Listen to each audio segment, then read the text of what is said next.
The only thing in the world that can take you to your goals in life is your mind. The ultimate creative capacity of the human brain may be, for all practical purposes, they pointed out, infinite. For a moment, consider the things your mind has brought you. Everything you have, your work, your relationship with your family and others, your philosophy of life, all come to you as a result of using your mind. Now, I'm going to assume you've decided upon a goal. Your problem is, how do I achieve it? Look at it this way. Your goal is in the future. Your problem is to bridge the gap which exists between where you are now and the goal you intend to reach. This is the problem to solve. Successful people are not people without problems. They're simply people who've learned to solve their problems. Living successfully, getting the things we want from life, is a matter of solving the problems which stand between where we now are and the point we wish to reach. No one is without problems. They're a part of living. But just one great idea can completely revolutionize your work and, as a result, your life. Each of us has a tendency to underestimate his or her own abilities. We should realize that we have, deep within ourselves, a reservoir of great ability, and it makes no difference whether you're 17 or 70. Each time you write your goal at the top of the sheet of paper, don't worry or become concerned about it. Think of it as only waiting to be reached, a problem only waiting to be solved. Face it with faith and bend all the great powers of your mind toward solving it. And believe me, solve it, you will.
just for a moment, just for a moment. Turn the world on, turn the world on. I like to turn your whole world on. Turn the world on, turn the world on. I like to turn your whole world on. Turn the world on, turn the world on. I like to turn your whole world on. Turn the world on, turn the world on. I like to turn your whole world on. Turn the world on, turn the world on. I like to turn your whole world on. Turn the world on, turn the world on. I like to turn your whole world on.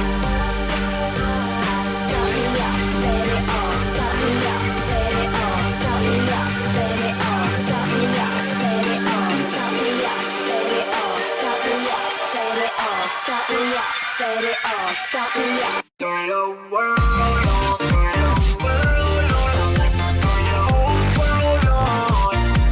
Turn the world on, turn the world on. I like to turn your whole world on. Turn the world on, turn the world on. I like to turn your whole world on. Turn the world on.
Nice. Whoa, that's my teammate. Hey, Espion. Hey, dude, I'm so proud of you. Thank you For being here. I'm proud of you for being here. Oh, thank you, Espion. I'm really proud of you, Espion. And I'm proud of you too, Husky. Copenhagen, how's it going? Oh, you're not proud of me? I'm proud of you as well. Because No, you're not. You're a weeb. You're too weebish. You're supposed to be proud. This is Flo. Say hi to behind the scenes. Knock that over. There's way too many subs around me right now. There's too many subs. Pluto is actually really tall. Like, look at comparison. And that's Flo. Yeah, so crazy. Cloud. What was that? I'm almost 6 foot. This guy is very tall. You have beautiful eyes. Oh, thank you. What's up, Cloud? How's it going, man? And Leaf? Leaf is really strange. So this is behind the scenes, just recording some stuff. Why isn't it showing you? Because it's your vlog. Yeah, there he is. Always has to be this guy. It always has to be him. Yeah, you know, I just have to make an appearance, but I'm just letting people know it's you know what is it, Wednesday? It is Wednesday. It's Wednesday, so we've got a long way to go before we do. So pretty awesome days. stuff. High five, Cloud. High five. I don't plan on sleeping at all. No sleep. Till Brooklyn. Worst case of my day, it's fine. Johnny boy. Yo, Jess, how Welcome you to doing, behind man? the scenes. Is this part of your? No, this is the vlog that he. Yeah. No, hold on. Let's vlog. fix this vlog. There you go. That's what you really that's what want. he really wants This to is what he really wants. No, to this vlog. is not what I want to see. Johnny, well, you've been here early, right? Yeah, since Monday night. Nice. Chicago on Sunday.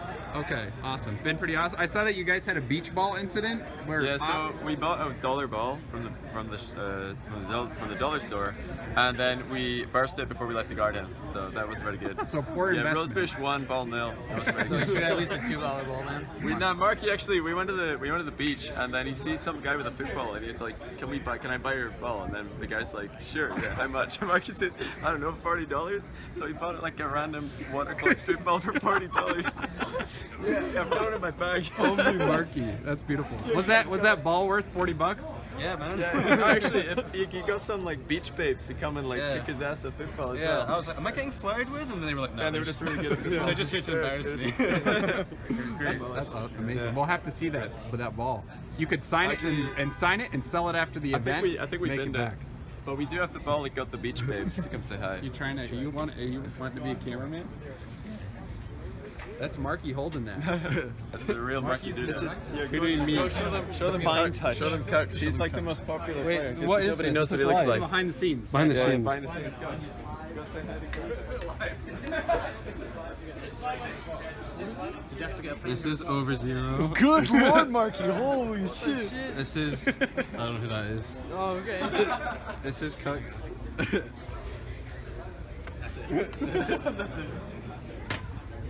My door. It's this morning. My door. It's like, Thank you. Wow, Marky's such a good director. well done. Is this your vlog right now? Yeah, it was. You already got me, dude. That's good. All right, we'll follow up later. Well, Wednesday's over. It's Thursday morning. I'm about to go get a haircut. Gibbs is in the shower right now. So we could really wreak some havoc right now if we wanted to, but we won't. Gibbs, can you hear me? Okay, he can't hear me. I don't. He says hi. All right, so. Are you allowed to show that? Well, this isn't gonna get shown until after the event. Oh, okay, perfect. Yeah. So we are here. This is Thursday. It's Thursday, right? 4 o'clock. 4 o'clock on Thursday. How's it 4 going, o'clock Wade? on Thursday. It's amazing, dude. Look at this. Yeah, this is. Look at this. Make some noise, man. This is pretty awesome. We are getting set up right now, and all of this stuff looks amazing. And I cannot wait to see what it turns out at the actual live event. It's going to be mind blowing. Mind blowing. Husky. It's going to be mind blowing. Mind blowing. Nice. All right, this is really behind the scenes. Hey, what's up, Killer? What's up? What's going, man? Have you seen my behind the scenes videos? Yes. Oh, you like them? Yeah. Good answer. I like that. Hello, Marky. Hello. That's a good voice. Hey, Moses. This is behind the scenes, man. What's up? Nothing much. What's up with you? You know, I'm just trying to get these computers set up. These computers? Practice some Rocket League, you know? Practice? Do you need practice? I do, yeah. We're talking about practice. You need practice? Yes. Shouldn't you have gotten practice in before? Maybe. Oh, my god. Hey, Greasy, what's up, man? What is up? You're behind the scenes right now. Are you vlogging? Yeah. Yeah, do we look pretty? Should we have it like more? Yeah, it's good lighting. It works Yeah, out. that's what I like to do. For the camera, introduce yourselves, please. Hello, friends. That's My name is Greasy, and this is my friend Remco. I'm Remco. It's my boyfriend. You guys are together? Yeah. Oh. What? That's what I'm saying. It's I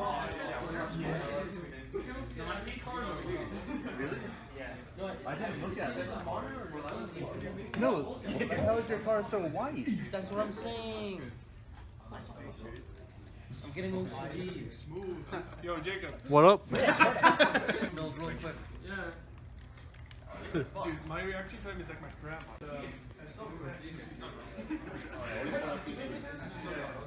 You get good stuff there, Kronovi? Mm-hmm. Yeah? Yeah, really. You're on TV. Look at how good it is. Wow, look at that. It's a photo inside a video.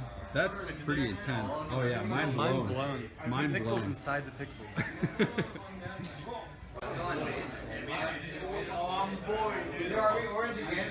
Alright, my friend's recording. Alright. Is it recording, James? It's recording, Is yes. it recording, James? Yes.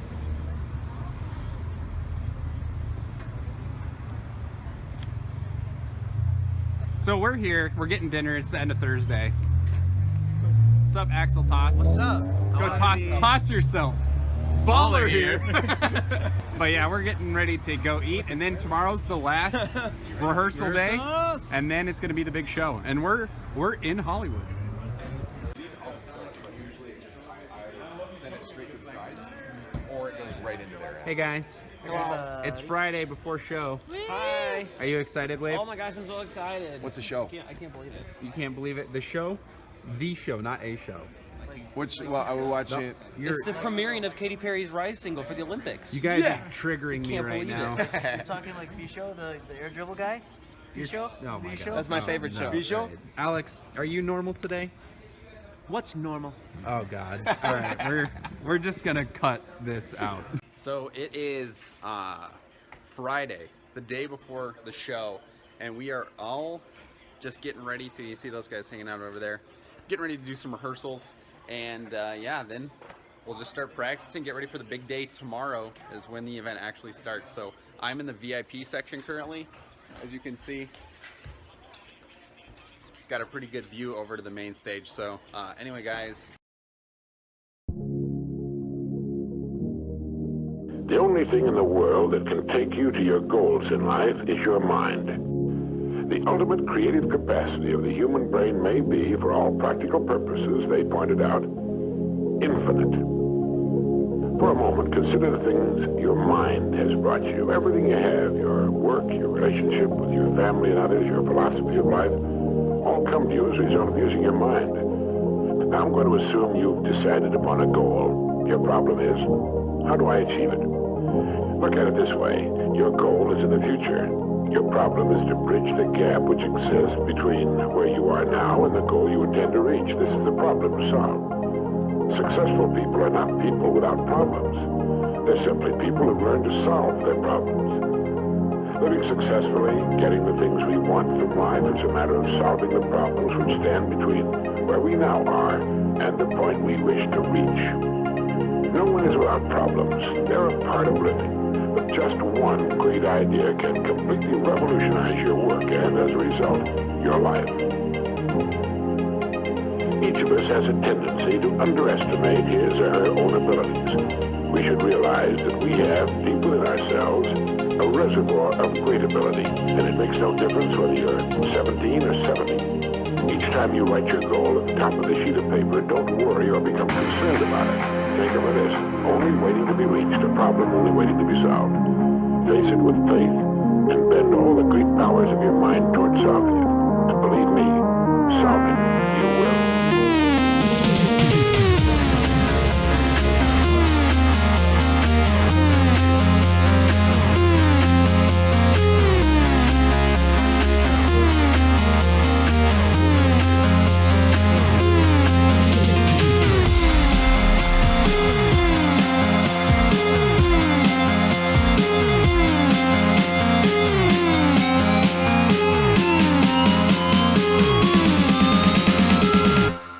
set.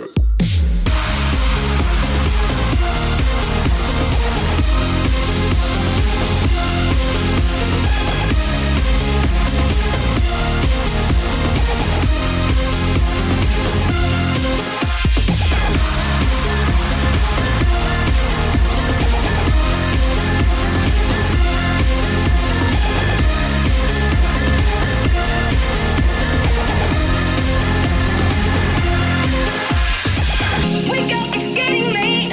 Reach out and touch the fate. Let's make this day be something beautiful. I feel electrified, sunlight in my eyes. Let's make this day be something beautiful. Last night you took my hand, you held me in your arms. That was the night when something beautiful began. For me, it's obvious. I see the two of us, but only you can tell me what the future holds.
Ladies and gentlemen, boys and girls, welcome back to PRL's first Monday evening 3v3 Rivals Cup. I am Unthink, bring it to you live here with Mr. Fickle Platypus. That is me, the one and only, probably the only person with that username in the entire world. That's why I always get to take it. And joined with me today is the one and only, probably as well, Unthink. Unthinkable that he would choose that name, but who knows? I didn't make it. You can try. Unthinkable's typically taken. Unthink is not. It's pretty nice, actually. That's pretty good. I've dominated it across the internet. I'm pretty good at that kind of stuff. You never had to go with like an underscore or like a number.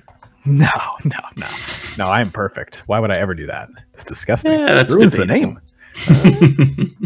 Take that as you will. So, folks, welcome to our 3v3 tourney. We have changed up our schedule. If you showed up looking for 2v2s, guess what? We've got a lot more players than you were expecting here joining us today for the evening. Our 3v3 tournaments are now on Monday evenings, and our 2v2s have moved over to Sundays. So join us now as we get this one underway here. Jumping in for the first game, we do have Team Pro Ravioli taking on Supernova here for our very first matchup of the day. Best of 3, 5 minutes on the clock. Mr. Fickle, ready to get this one going? Oh man, I'm pumped. I have not done a 3v3 in quite a long time. We're changing up the pace today.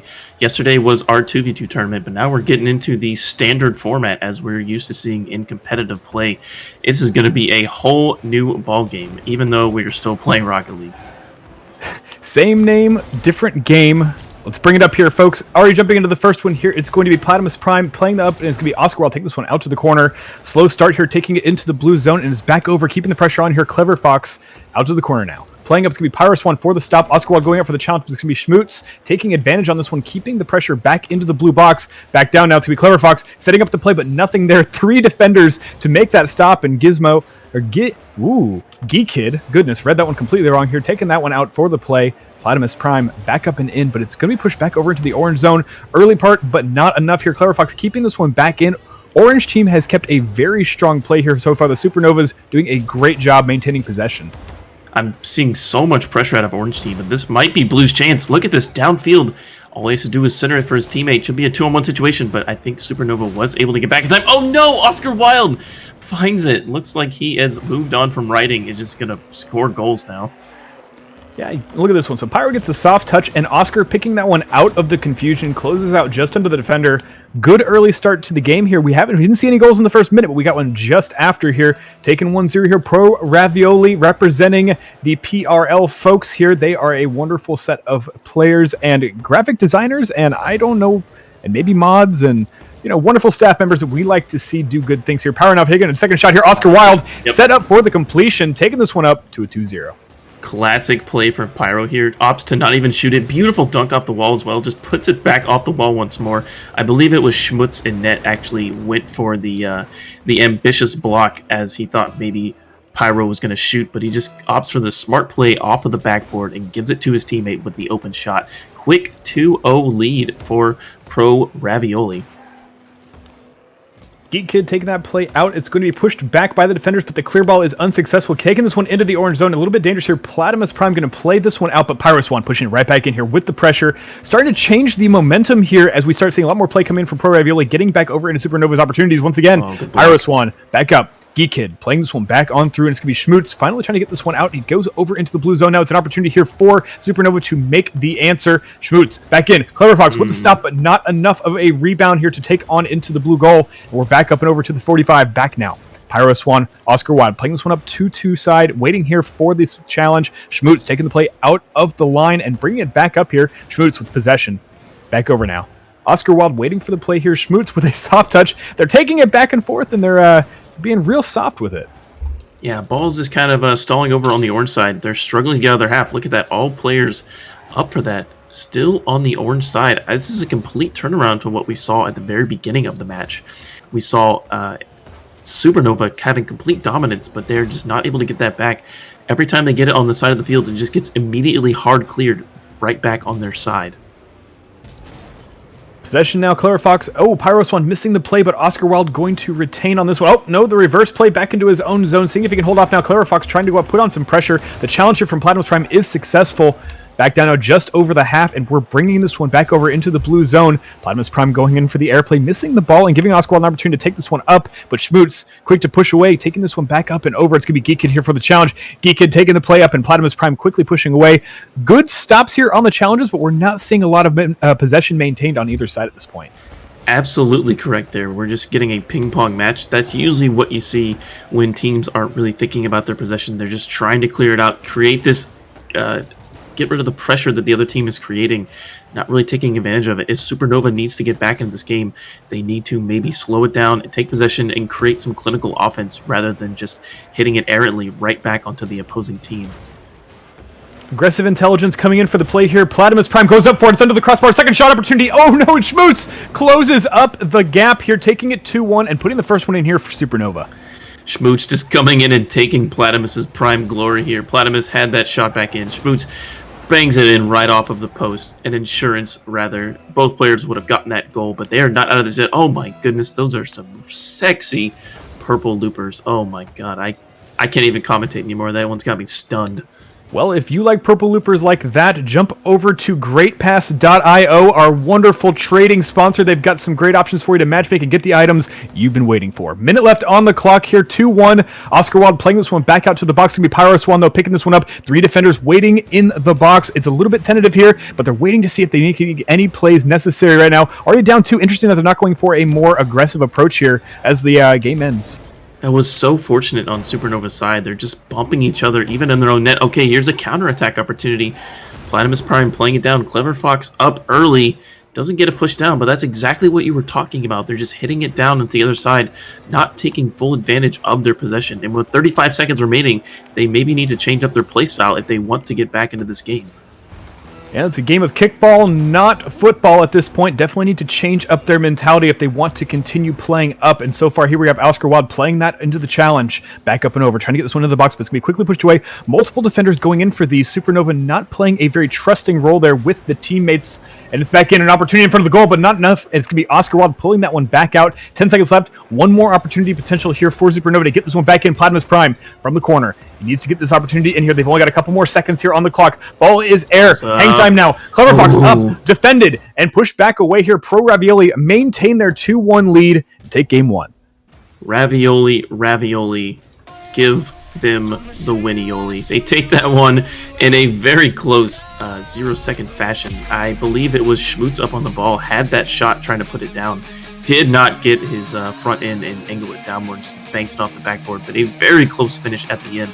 But Pro Ravioli keeping it clutch at the very end, and look at this, just completely outshooting Supernova. Supernova had 2 shots on net, only 1 goal, as opposed to 8 shots from Pro Ravioli. Just so much more pressure from that side of the field. Ravioli, give me the Winnioli. Is that how you went through that one? I love that. I'm very okay with that. No questions asked here. Coming up in this one, it's been a pretty strong matchup. You saw 8 shots on goal coming in from Pro Ravioli. Definitely a good job maintaining and setting up opportunities to execute on in front of the goal. But you're right, both sides definitely struggled with possession play. And that's going to be a big factor here. If one team can pick up on that and start changing up their play style, taking it a little bit slower, but changing the pace to the point where that they can control the ball more, they're going to be able to take advantage in this game. We'll see how this one goes here. It's going to be Game 2 jumping in for our first series in this 3v3 PRL Rivals Cup. I'm Unthink, bring it to you live with Fickle Platypus. We've got $150 on the line this evening. And that's a lot of moolah to go home with here at the end of the day. So, any predictions here coming into Game 2 based on the gameplay we saw from Game 1? I mean, at the very beginning of the game, I was thinking Supernova was just going to continuously keep pressure, but Pro Ravioli found their defensive stride and was able to keep it downfield.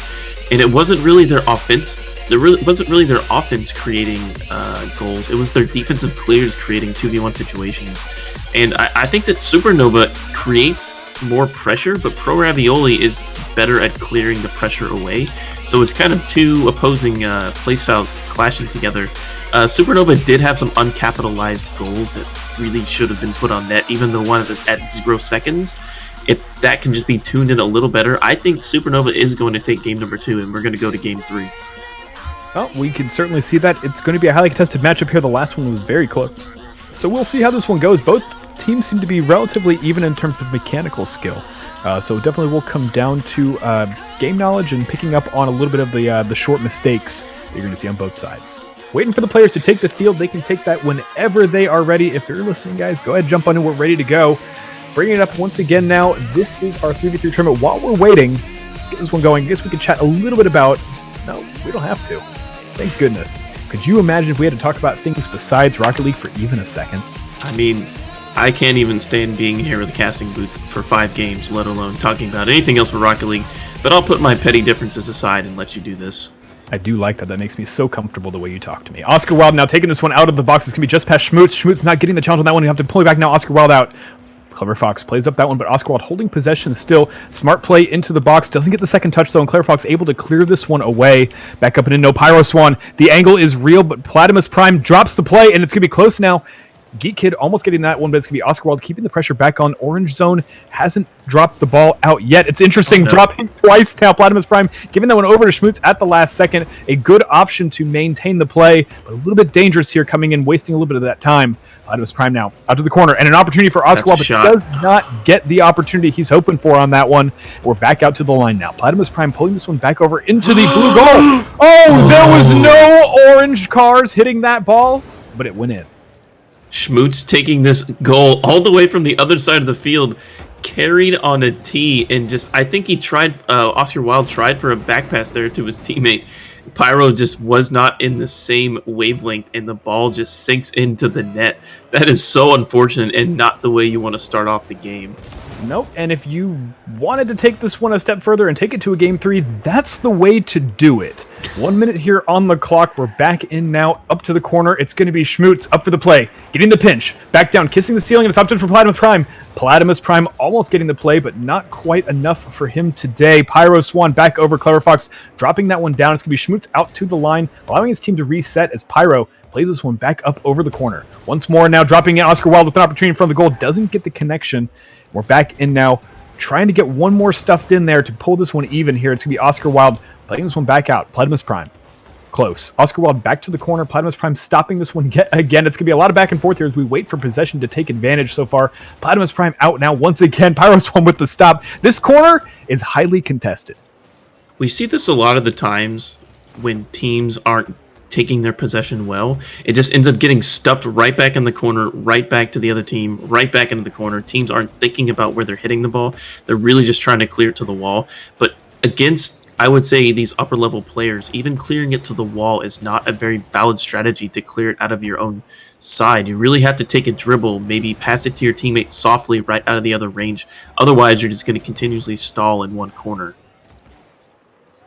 Nearing the half now. Before we continue on, though, we have to remind ourselves what's really important here today. Thank you, Carrie Taz, for 2 months of subscription. We didn't miss you. We just have big things to talk about here today. Coming up now, it's going to be Pyro Swan out to the line. Clever Fox with a miss and going in for the town of Withville. It's back in now. Clever Fox dropping that one back over. It's going to be Oscar Wilde up.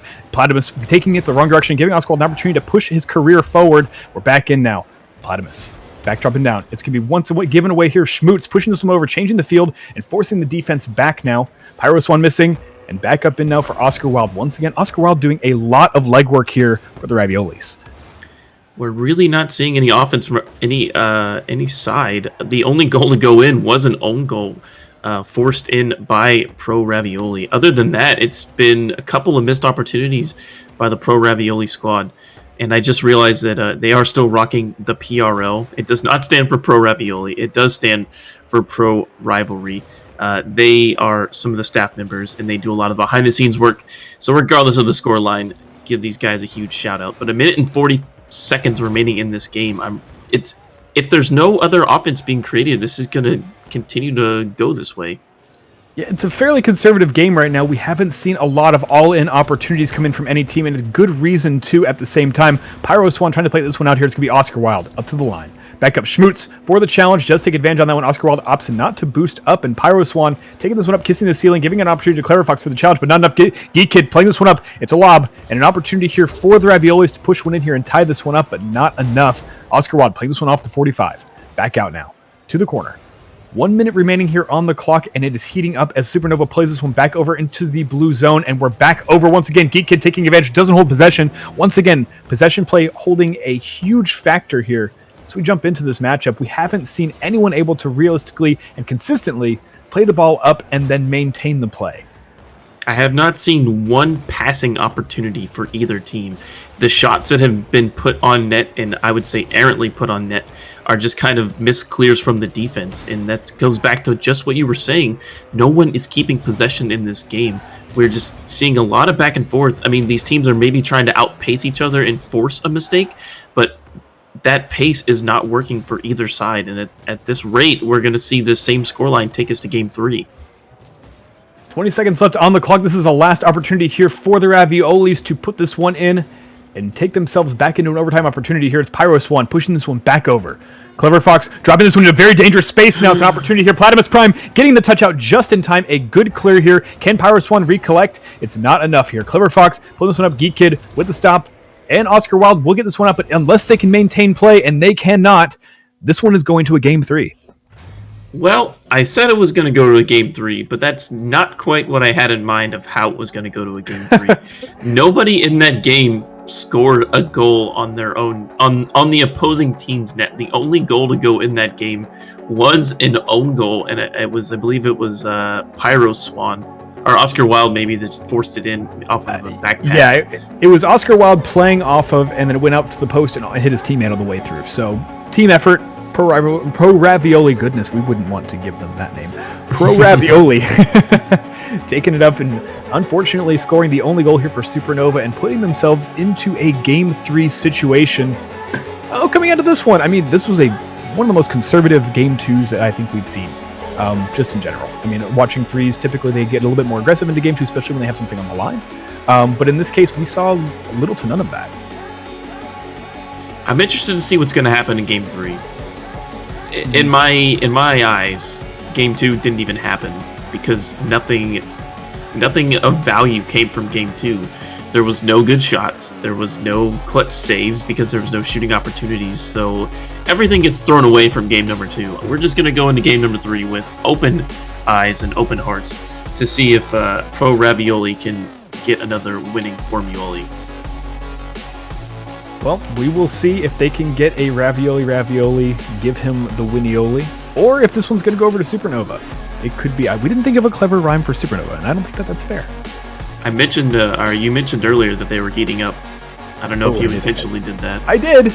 It's I'm listening. It's good to know. It's good to know that someone is listening. Coming in here, waiting for the players to take the field. We are jumping into Game 3 of our first series of the evening. Some more fantastic games for you guys coming up in a bit. If you are just joining us, welcome to Pro Rivalry League, PRL. I can spell the acronym, but I cannot say the name, so we'll get this one underway in just a second. All the players have taken the field. 5 minutes on the clock. Taking us into Game 3 here. Here we go. It's going to be Geek Kid playing this one back up in his Platinum's Prime, taking advantage off the corner. This is an interesting one here as they play possession early into the blue zone. Drop down now, Pyro Swan. Back up. Oscar Wilde for the challenge. Clever Fox is going to get the deflection off of that one, but not enough here. But Schmutz picking up on the play. Interesting passing opportunity there as Geek Kid takes this one up to the corner. Platinum's Prime pulls this one back up and puts it into a dangerous spot yet again. Clever Fox having to play a risky clear, getting that one out now. Pyro Swan back up to the corner. A contested opportunity here once again as the ball slows down and the Blues get into position here to try to do something for Pro Ravioli. I think the first team that scores in this game is going to win it, is my bold prediction. Even if they score on their own goal? Yes. The team that goes up first with a positive lead will win. Okay, there we go. As you say it, Platinum's Prime taking this one back out from the corner, getting a nice redirect play, and bringing this one up to a 1-0. That's my brother right there. Rocking the platypus. I don't care if it's not even the same word. It's got like 5 of the 8 letters of platypus in it. I'm not gonna actually count it, but it's similar enough to where I feel a really good connection with that guy. And you feel a bond? I do feel a bond with that guy. Yes. Interesting. I can wholly agree here. And a Geek Kid with a rocket from the 45, the equalizer here. We're right back into this one. Rocket 69. I'm just kidding. But really though, that was just a missed clear and a bad hit from, I believe, Schmutz coming down off the wall, just not really doing much with it, just loftily passing it over to Geek Kid. Geek Kid puts a nice power shot in the net, but we're tied up right into it. Only 4 minutes left in this game. Yep, almost as if we had just started over here. Schmutz with the play off of the ceiling. It's going to be Pyro, so I'm trying to get the collection off of that one to quickly put you away. Clever Fox now over the line. Schmutz stopping his team's own play here and taking another opportunity at Geek Kid. Back in now to the blue box. A little dangerous here. Oscar Wilde going to play this one out relatively quickly. Out of possession here. Back up and over into the orange zone. A nice dribble play. Here's an opportunity here. As it's going to be close here for the Raviolis. Can they get one more in? Pyro Swan up and in. Trying to get this one out to the corner, but it's going to be quickly pushed away. Platypus Prime taking this one back over the 45 and back in now. It's going to be Geek Kid missing the opportunity on that, but quickly deflected as Oscar Wilde gets into the play just in time to block off that angle. We're back in now. Clever Fox setting up a short opportunity, but nothing there as Oscar Wilde has been very dominant here, especially in the blue zone. I really loved his play last possession he had. Just like this, taking possession of the ball. Thank goodness someone is finally maybe taking a dribble out of their field. I know it's a little bit harder to see your opportunity in 3v3 compared to 2v2 when you have time and space, but there's a shot in from Platypus Prime. Almost felt another connection with him once more. 2 minutes and 50 seconds remaining. It's anybody's game at this point. Back in now, closing in on the half here. 1-1, playing it up to be Oscar Wilde. Dropping back over into the blue box. A dangerous pass working out there as Geek plays it up. Oscar Wilde now love it. Back in possession. He's consistently on the ball now. It's working out fairly well for them. They just need to be able to execute on something in the orange zone. And Geek, that's a shot. Oh! What a breed!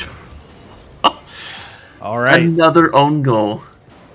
Well, so to be fair, that one was very close to dropping onto the line. You see this one here? Oh, nope. Schmutz did a great job deflecting that one in. I am 100% wrong. every time that happens to me, I think to myself, why can't I ever do that on purpose? Why can't I ever make those kinds of shots on the opponent's net and not on my own? You always make the sickest redirects and shots on your own net when you don't want to, and I think that was the case for Schmutz right there. In his defense, it really did look like it was going in from the angle that he was approaching it. I can't knock him for own going in. That's a little bit less severe than the other one we saw. I always think WWJD, what would Johnny Boy do? And then I feel a lot better. Wouldn't that be WWJBD?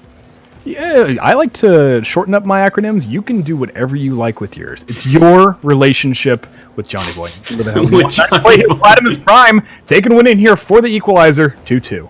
Well, we really got away from that one. Talk about relationships. This guy, I've known him for several years. Went to high school with him. We're really good friends. He's showing up with those sexy pink loopers. Just as a disclosure, I actually don't know that guy. We share the same name, so I'm Could really you trying imagine to make that connection. Wow. But if you did, what a strong relationship. Just saying. Out to the corner now, an opportunity here. Clever Fox pushes one into, an open goal opportunity, but no one there to execute. It's going to be Pyroswan back out. Schmutz in for the play, and Clever Fox trying for the redirect, but not quite the direction he was looking for on that. Pyroswan back out to the corner, dropping this one back over. It rolls to the 45. We're going to wait here as the replay comes in from the orange squad, trying to get another opportunity here, but it's going to be Oscar Wilde taking advantage on this. But once again, the kickball play is coming in from Supernova, not providing a fruitful experience for them. Pyroswan up. It's another opportunity here in the orange box, and two players go up. And once again, Ravioli still has another shot here as Oscar Wilde waits out in the nines, but not enough. Plays this one back out into the blue zone. Good redirect here, playing it out here from Pyroswan. We're right back into the play. Schmutz takes this one up. Oh, Oscar Wilde with a shot. Yep. And a goal here, taking it 3-2, just under the minute. The missed rotation from my platypus brother. Did not contest the shot, opted to stay in net. Not a very good clear coming out from Schmutz either, but a beautiful shot coming in as well from Oscar Wilde. And as you said, he was the player to mention coming into game number 3. Really, really changing his play style, and it is paying dividends so far. He could be confused as whether or not he is a bird or a mammal. I know that I am. 40 seconds left here on the clock. Back up Pyroswan with the kiss. One more time. Is he going to get this one? It's going to be Schmutz on the challenge. Plays this one back up and in. It's going to be a little bit more aggressive play coming in. Supernova needs to put one more in here. Geek out on the play to the corner. Back up now, Schmutz rolls this one down here. It's going to be Geek playing up once again, getting this one to the orange zone, playing the aggressive defense that was working out oh so well for them so far. Pyroswan back up. Oscar Wilde rolls this one back into the corner, maintaining the pressure in the orange zone with only minutes or seconds to go here. Can Supernova get the last play they need here? And Pyroswan back up and in, going in for the all-in play opportunity once again, but not enough here. Looks like Supernova will not be able to hold on to this game, and game 3 will go to Pro Ravioli. Well, pack it up, folks. I was wrong. This happens. Can't win them all. Not even remotely surprised on my end. Just saying. I'm always wrong. Yeah, gotta keep it real. Great game, though, coming out of these guys. 6 shots on goal from Pro Ravioli, able to pull this one out here. 5 in from Supernova. A fairly close game overall. Once again, kind of similar to how we saw game 1 go. But at the same time, we saw a lot more. I think we saw a lot more possession play coming out of Pro Ravioli this game, especially from Oscar Wilde. A lot of very strong play that pulled into a couple opportunities in front of the goal. Nothing to execute on, actually. Most of their goals came actually back from the long shot. But still, they were able to actually put in and maintain possession over that side, and they kept up good pressure. Fantastic shooting from Oscar Wilde as well. Being that presence in the midfield, able to take the long shots and take that heavy bounce shot where Platypus Prime couldn't get to it off of the air and clear. But overall, a much better game played from Pro Ravioli. I think they really did earn that win in the final game. They had that own goal in game number 2 that let Supernova win. Otherwise, Supernova looking a little bit outpaced. So GG's to both teams. And Platypus Prime getting right back into the game, saying he's not ready to leave. He's not ready to get kicked out. But it is a one and done tournament. It's a single in best of 3. So once you're done, you are done. You're out of here. So a fantastic matchup here. I believe we do have our second game ready to roll. We're going to jump right back into this one. We have Team Dat Knight playing up against Artificial Threat. That's going to be an interesting matchup here. We do have Archeot and Ghost playing up against Tyler 15263. We have seen him a couple times. It could have been him or maybe Tyler 15262. And Grimbu 1221. I'm not sure how we're going to say that one, but we'll roll in here. Grimbu and Tyler taking up against Archeot and our good boy Ghost. Interesting matchup. I have not seen many of these players. I've seen the Tylers play in some of the 2v2 tournaments before, but this is only the second round of the tournament. It is an open tournament, guys. Remember, everybody has to start somewhere, and everybody deserves their spotlight. So cheer these guys on as they come into it, and no doubt, maybe these guys will be the next G2 coming in several years from now. Interesting game here. So, folks, we do have Dat Knight coming in for Archeot, Ghost, and Tyler up against Artificial Threat, Grimbu, Roasty Dingers, and Shady Dragon. And they're going to be taking the field here right now, getting away into our second best of 3 for PRL's 3v3 Monday evening tournament. I am Unthick Breeds here live with Fickle Platypus. Let's get this one underway. You excited? I'm definitely excited. I'm always excited to see players we've not seen before. It really gives you the opportunity to see all levels of play. And there's some things to talk about when even at like medium levels of play, what players can do better, what things they're doing wrong. It adds a bit of depth to the discussion. Early aggression taking this one out off the kickoff. Already unsuccessful, though. Dat Knight taking the first early play, keeping the pressure back on in the match. It's going to be Archeot taking this one back to the center. Ghost with an opportunity in the air and the connection here, but Roasty Dinger's going to play that one out. It's going to be Tyler back in for the second play over the Roasty Dingers, making the swingers, taking it to a 1-0. Roasty Dinger's not looking so toasty in the goal there. Actually gets a little bit forced out of position by Ghost on the block, and then a nice little just put back in, keep it on net from Tyler. That's all you got to do. Just make the goalie block it, put it on net, and see what they can do. They take a nice 1-0 lead 30 seconds into the game number 1. Roasty Dinger's arguably one of the best names we've seen today. I understand you have relatives in the tournament. I'm just saying, this is a very well thought out name. I'm pouring one out for my boy Platymus Prime. Platymus Prime, not the platypus time, though. Back up into the orange zone. We're up now. It's going to be Archeot rolling this one back into the orange goal. A little bit of confusion there, and we're back up in it. It's going to be Tyler with a second shot opportunity, but nothing there. It's going to be Shady Dragon able to collect this one and play out. Back in now. Dropping into the corner. It's going to be another opportunity here from the play, and the give and go off of the wall is successful, but no one home to take that one in. It's going to be once again Dragon trying to play this one out here. Grimbu playing this one back over into the blue zone, and the Oranges lose possession here for the first time here. Artificial Threat have done such a good job maintaining play over there so far, and this is really probably the first opportunity we've seen come into the blue zone. Hitting it solidly down on the other side. Haven't seen any coordinated offense from them, but at least they're not being slammed against their own net. We're seeing them being able to put it on the side of Tyler and crew. Seeing if they get any offense going off of it is yet to be determined, but here we go. Opportunity here for Artificial Intelligence. Hits a pop-up, tries to go for it again, but doesn't go for it. Oh no, 2 whiffs. Oh man, my expectations just got slowly flattened there. Yep, 2 whiffs and a dinger on that one. We're back up into the orange zone, and it's going to be Grimbu playing this one back up for Artificial. Back in. Can Archeot get the stop? He does get that one, but a nice demo play from Grimbu, trying to take this one to a 2-3. We're right back into the play here as Grimbu losing possession on this one. Tyler going to pick this one back up in the orange zone, and Ghost waiting out in the 9 from in front of the box. Nice. Pulls away at the last second to go pick a boost, but it's going to be Archeot. Can he get up? He gets the play. It's going to be off the crossbar. It's another opportunity here. Can Tyler get the finish? Everyone pulls away. No one goes in for the challenge on the ball, and the opportunity is lost here as we move back into the blue zone. It's going to be Artificial now in for their opportunity of their own. And the answer to the aggression, Grimbu drops this one in. Archeot missing the play, goes up for the early one, and Shady Dragon picking that one from underneath. 1-1. Shady Dragons being so conniving, being so sneaky, mastering the stealth, just sneaks it right past Archeot. Archeot is took a really weird angle to that ball, double jumping early and trying to save it. He didn't really have to do that. He could have just jumped once and flew at it, got a power clear. Maybe he thought the shot was going to be coming a little bit harder, but Shady sneaking it in for the tie goal. Shady with a nice pass there. Grim missing the play.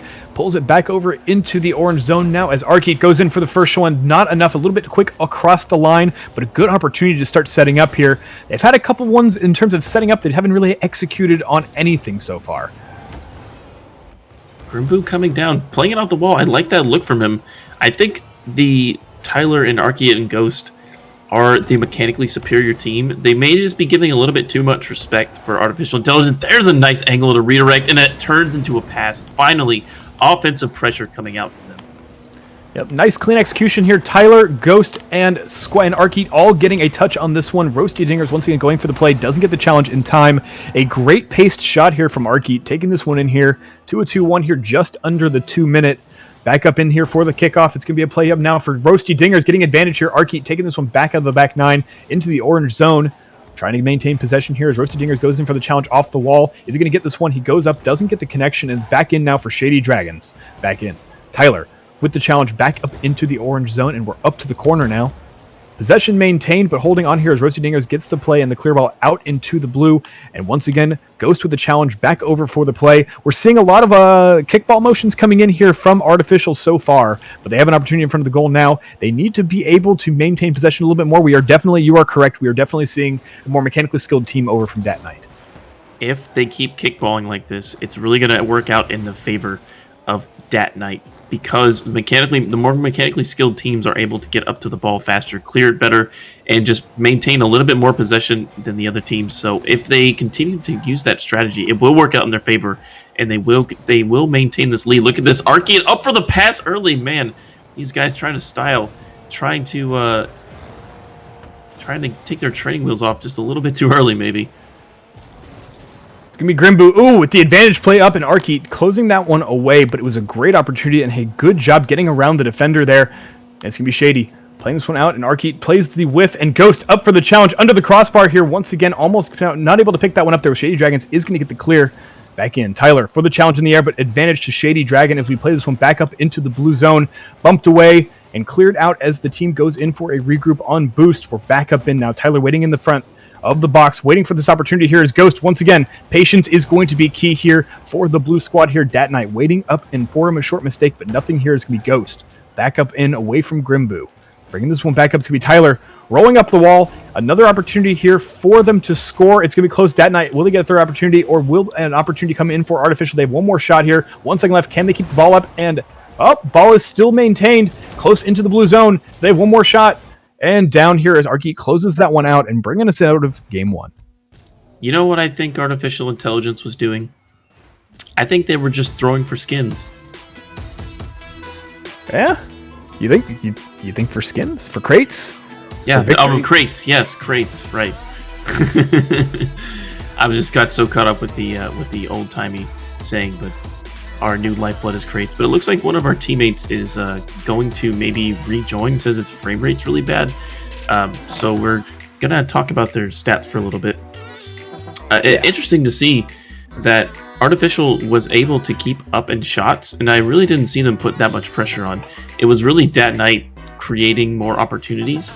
But if I was Artificial and I was listening to the cast, and I'm going to give you some expert opinion here, you guys really need to make sure you're clearing the ball well on defense. I'm seeing a ton of whiffs coming out when you're trying to power clear it, and it's leading to the ball getting put back into your side. You're maybe thinking that the pressure is coming on a little bit harder from Dat Knight than it is, but Dat Knight is actually giving you a ton of space to maybe work the ball around your area and dribble it out, keep possession. Like I always said, possession is so key, even at the upper levels of play. These middle level players can still learn something from that as well. Couldn't agree more here. Jumping back into the match, we do have Ghost reincarnating himself in the game. Most ironic name here yet. We do have Dat Knight taking game 1 here, jumping back onto the field here. Artificial threat. Need to be a real threat if they want to hold on here for game 3. We'll see how this one goes here as the players take the field. 5 minutes on the clock, and we're jumping in to game 2 of this second series of the evening. Back up now, it's going to be Shady Dragons playing this one back out to the line. It's an advantage play off the kickoff, but Arkeet quickly to knock this one away over Shady Dragons and pushing back out to Grimbu in the corner, forcing him to react now. Arkeet into the possession and locking that one up here. It's going to be Ghost. Comes back in fresher than ever. I love this touch from Arkeet. Look at it. Even off the wall, he manages to just hit it with the bottom side of his car. If he hits it with the front or the top, he's going to pinch it way far past the post, but hits it softly over to Ghost, and Ghost is able to just put it slowly in like a phantom. Like a phantom, like Like a friendly ghost, maybe? No Caspers here. This is complete Hollow's Eve. Good to know. Good to know. It's important to classify your ghosts. Back up in now, Arkeet playing off the roasty dingers and back in. That is once again another risky play here, working out. Not a good clear, but this is a successful one here. Artificial Threat playing this one back into the blue corner. Waiting now, Ghost for the challenge. It's going to be up now, and a nice play here, but not enough here. Shade Dragon's going in for the challenge and forcing the defender to react. Arkeet goes in for the play, but does get the Mayor of Whiff City award. We're back up in now. Dragons, just shy of the target here, but Ghost doing a good job repelling that one. Back in. And an aggressive play here. Once again, Roasty Dingers keeping the pressure on the 45. Won't let anything back into his half.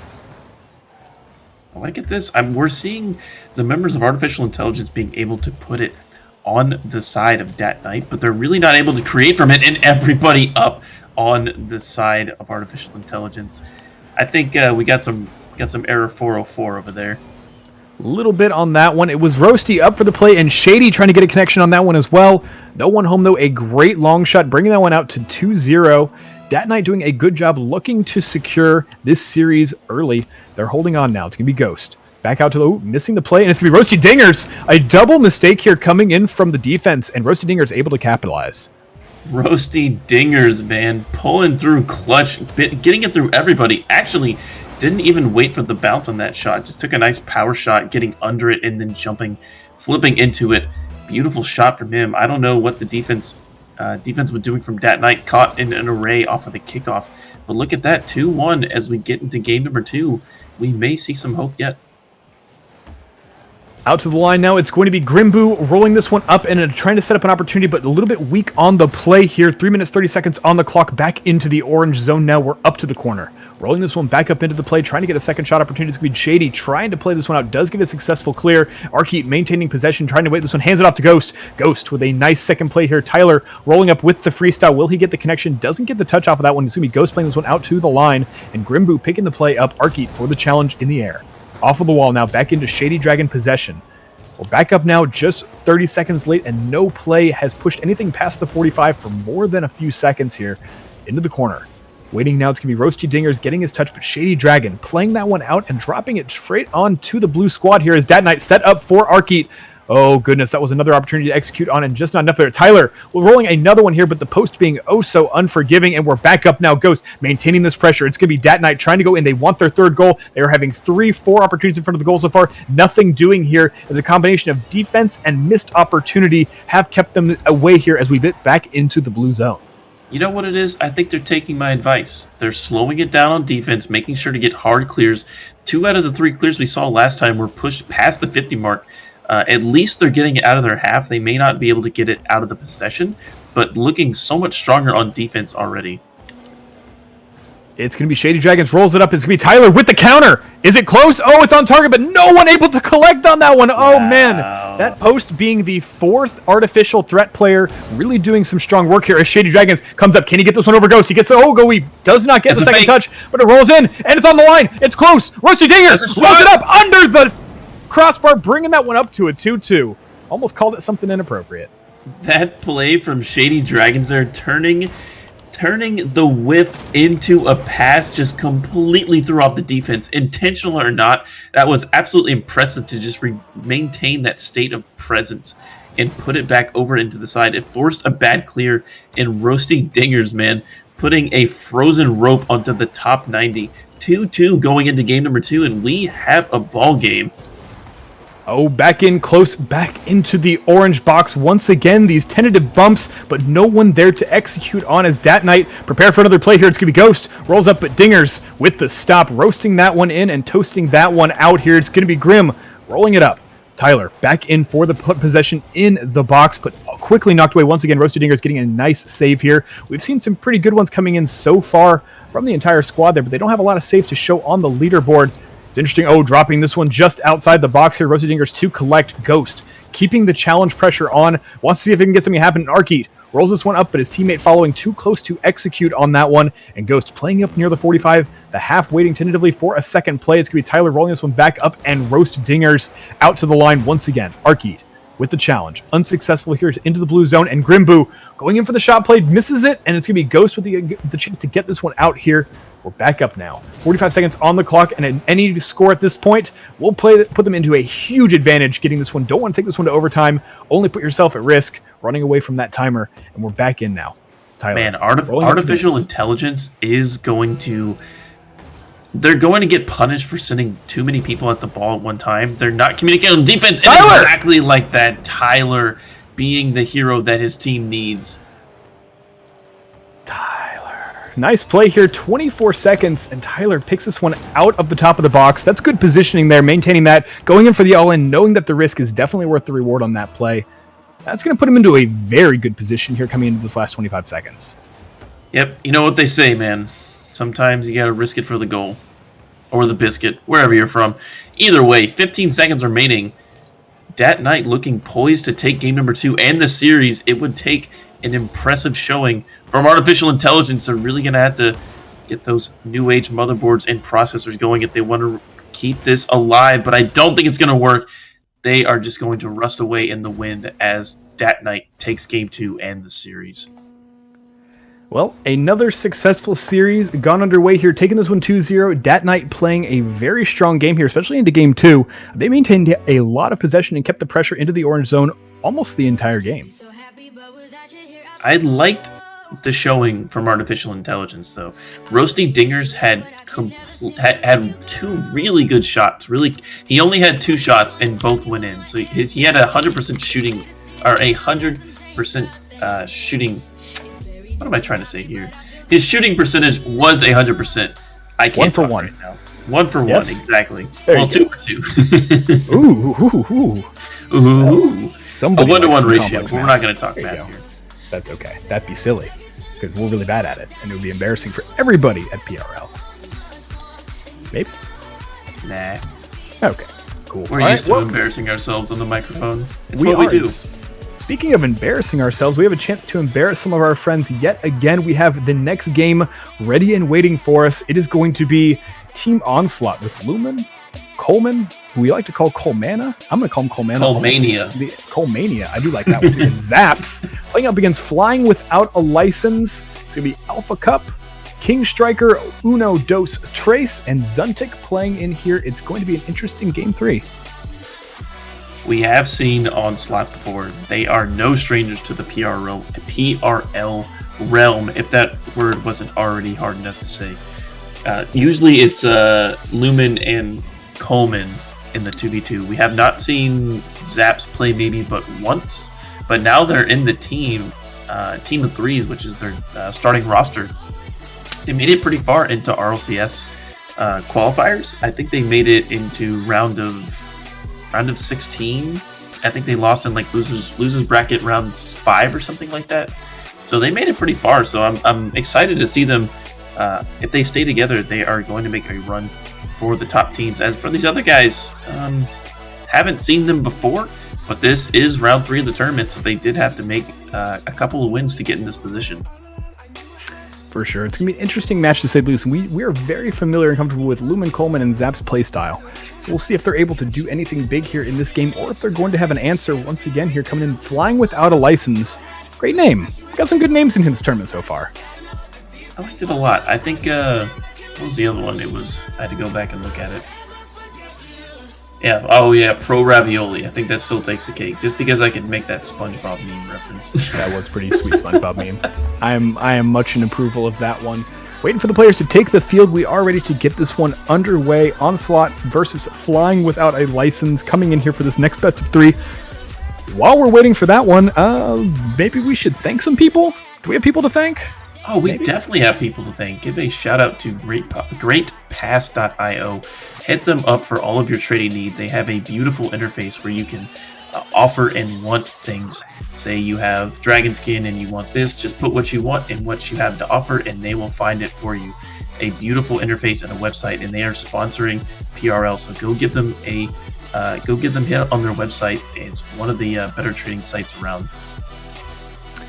Also want to stop and thank all the wonderful folks who are making this stuff happen behind the scenes at PRL. Can't do it without these wonderful graphics, production managers, moderators, and just, Shice makes me feel good inside. I don't even know what he does here, but I'm assuming he is the team motivator. But appreciate all the work that they do to make this one happen and make us casters' job look so easy. Unless we have to fill time for the players to take the field, in which case... No, Scheist is the mama bird, definitely.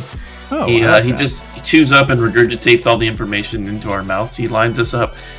So like what we do on the weekends, we're not casting. He just lines us up in a line and just like, all right, here we go. We're gonna do Tuesday, Wednesday, Thursday, and just goes. Bleh, bleh. He does. Those are the noises. That's exactly what it sounds like too. We love you, Scheist, and everything that you do for PRL, as well as all of our other managers and moderators. Some of them don't get the credit they deserve. Duviel, Pure Psychosis, Quint, Xenos, all those guys, man. You're just killing it. We are just pawns. Intentionally didn't say Glory Forge, and I want you to know that I remember and I said it. And I want when we're talking about passing out promotions, I want everyone to remember that. It was intentional. Going for Chimblade's job. All right, waiting for the players to take the field any second now. We've had a fantastic evening so far. This is our Game 3 for PRL's very first Monday evening 3v3 Rivals Cup numero uno with a $150 prize here. If you're just joining us, welcome one. I bet you were expecting 2v2s. Well, guess what? Those have moved to Sunday evenings. Do not miss those 5 p.m. Eastern Standard Time. We do have those fantastic 2v2s that you know and love from PRL. We'll be bringing all that wonderful action yesterday and then probably next Sunday. So go ahead and tune in for that one. Don't miss out. Hit that follow button if you want to follow up on all the good times that we're live. Also have a 1v1 tournament this week. Jumping in on Thursdays, we will have our first official 1v1 tournament, and it's going to be quite fantastic. So if you think you're better than everyone else, congratulations. Those teammates can't hold you back any longer. Join us for those 1v1s. We'd love to see you take on some of these big boys here in the tournament. It's a ton of fun. We love casting them. It's going to be a great time, and we want to see you all here. So don't forget, and that is our new schedule up on the page. You can also see we do have some viewer games coming in tomorrow evening. If you like viewing, but you don't want to jump into a full-blown tournament, but maybe you want to play some fun games, we've got that for you as well tomorrow evening, scheduled for 8 p.m. Eastern Time. And that will be yet another fantastic opportunity for you to play Rocket League and use your rocket cart to hit the ball, potentially in or around the goal. I think around the goal is usually where I like to put it. Doesn't really know. Yeah, I don't score much. It's a hard life. All I do is talk on the microphone. That's all you guys know me. I have word that Lumen is the one holding us up, and he should be joining soon. I'm not sure where he is. We're trying to do our best to stall in the meantime. Do you want to play 21 questions? We can start with 21 questions. I don't know any good questions. Male or female? Oh, am I picking something, or are you asking about me? No, you're supposed to think of a thing, and I asked you 20. Do you not know how 21 questions works? I don't know how this works. Explain the rules to me, and mostly just me. I'm sure the viewers actually know. All right, think of a car in Rocket League, okay? Okay. All right, Octane or Dominus? Girl. Wait. No, wait, I did this wrong. Hold on. I know I can get this right. It can't be that hard. And it wasn't Octane, so nice try. The answer is always Octane, you stupid. God. I'm so bad at this. But I mean, while we're waiting, it looks like we do have a wonderful opportunity to take you guys on a tour of the PRL Stadium. Have you guys seen this? It's pretty fantastic. I'm not sure what we did to make this happen. I think it's magic, but what a beautiful sight it is here. If you get a chance to get your game streamed, you too get to play here on the new PRL Stadium. That's going to be a pretty fantastic experience for you and for me and for maybe, I don't know, anyone else you want to show the VOD to. It's a big deal. Yeah, we're kind of a big deal. Well, I'm proud. And I've gotten word that the teams will be joining in 30 seconds or less. That is enough time to ask Fickle some of the most uncomfortable questions imaginable. Oh, man. You can't make me uncomfortable. Hit me with it. Fickle, what's your shoe size? 12. Okay, that is embarrassing. How is that embarrassing? Honestly, I kind of stalled there. I was really hoping that I wouldn't think of something so quickly and the teams would jump in. But in the meantime, 120 people are listening to us talk about your feet. So if anything, that's a little embarrassing. Oh, he wants to know about the relationship with my father. We're not going to jump into that because the players are going to be taking the field any second now. and ask him what his favorite bread is. Fickle, what is your favorite bread? Pumpernickel. Is that really? Yeah. And I mean, all the time? I mean, it's like a treat. You know, you can't have it all the time because you don't find it everywhere. But when you do, it's a very, very nice tangent away from just regular wheat. My father never gave me pumpernickel. He said, we're a wheat family, and that's what we get. That's what wheat get. And then we were all quiet. No one talked. And that's how you eat bread. I'm just saying. Waiting now, still for these players to take the field. Goodness gracious, this has definitely been more than 30 seconds. A bit uncomfortable, but at the same time, I'm really excited for this game. This is the most hype we've had to build in a long time. I want more uncomfortable questions. You didn't nearly make me uncomfortable enough. I will, trust me, we have a lot of time to cast together. I will certainly do my best to make you uncomfortable. You don't know what I'm doing with my hands under this desk. Let's get it underway here. We've got 5 minutes on the clock. The players have taken the field. It's going to be, once again, Onslaught taking on Flying Without a License. Let's get this one underway here. It's going to be True J up. Is it True J? Is that how we're going to say that? No, it's Troot? How do we want to say that? Because it's not who I think it is. It's supposed to be Zaps. Yeah, I think they might have someone subbing in, and I think I'm not really sure where they found him, but he is subbing in today for Onslaught. The normal suspects we're seeing out of Lumen and Coleman from the 2v2 eras, but we have not seen Troop before, going up against King Striker, Alpha, Cup, and Zuntik, rather, if you really want to pronounce that. Zuntik. I bet he's German, if I were to guess. It seemed like a good assumption, although his ping does prove otherwise. Let's get this one underway here. 40 seconds into the matchup here. Already a lot of good pressure coming in from both sides. We've got King Striker playing this one back out, and nice high five for his teammate there, giving this one up to Zuntik to handle, but not enough. There's going to be Troot closing in and making that one 1-0. You know what? I'm just going to get this pun out of the way. I think we're going to see an onslaught of goals coming out of Onslaught.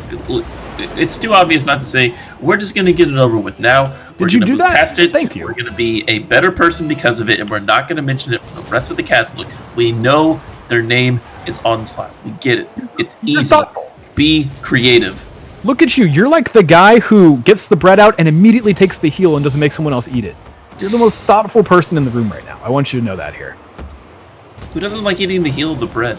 I'm just saying you took it out of the way. You got it out of there. No one has to question who's actually going to eat it. I'm just saying. You did a great job. I'm very impressed here. Lumen taking this one back into the play. It's an opportunity now for Troot to make this one. Alpha goes up but misses the challenge here. It's going to be King Strike getting the clear out, but Coleman playing up for the Colemania. Back out into the wall. It's going to be Lumen dropping in once again. It's going to be Coleman trying to get the stop here. It's going to be Zunta getting the play up to the 45 and Troot going in, but King Striker getting advantage on this one. A bit of back and forth here. No one maintaining possession here as the ball has been holding close, but the teammates are closer. Alpha back in, rolling this one up in an opportunity, but Troot gonna pull this one back away. No one to execute on that one, unfortunately, but a good opportunity for Alpha Cup to set up, and Lumen gets the play, but Zuntik out from under him, and Coleman back in. Coleman underneath the crossbar, taking the second one. 2-0. Clinical rotations from Onslaught. An interesting touch from Lumen forces the bad clear out of King Striker, I believe it was, and then a beautiful shot from Colemania being on the dance floor. 19s, 80s disco. Can't hold him back. He's still here to play Colemania for the rest of his days. He won't stop till he gets it on. Lumen, back up. Almost kissing the seal, but it's an opportunity for Alpha, and Coleman takes it away from him like his favorite bread. Back in now, Troot over the line. King plays this one back on through, and it's going to be Lumino with an advantage. Is it on shot?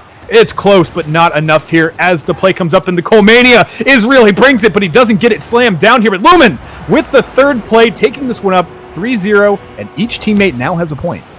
And again, we're just going to see this classic rotational play from Onslaught. They don't really have to make any hard risks.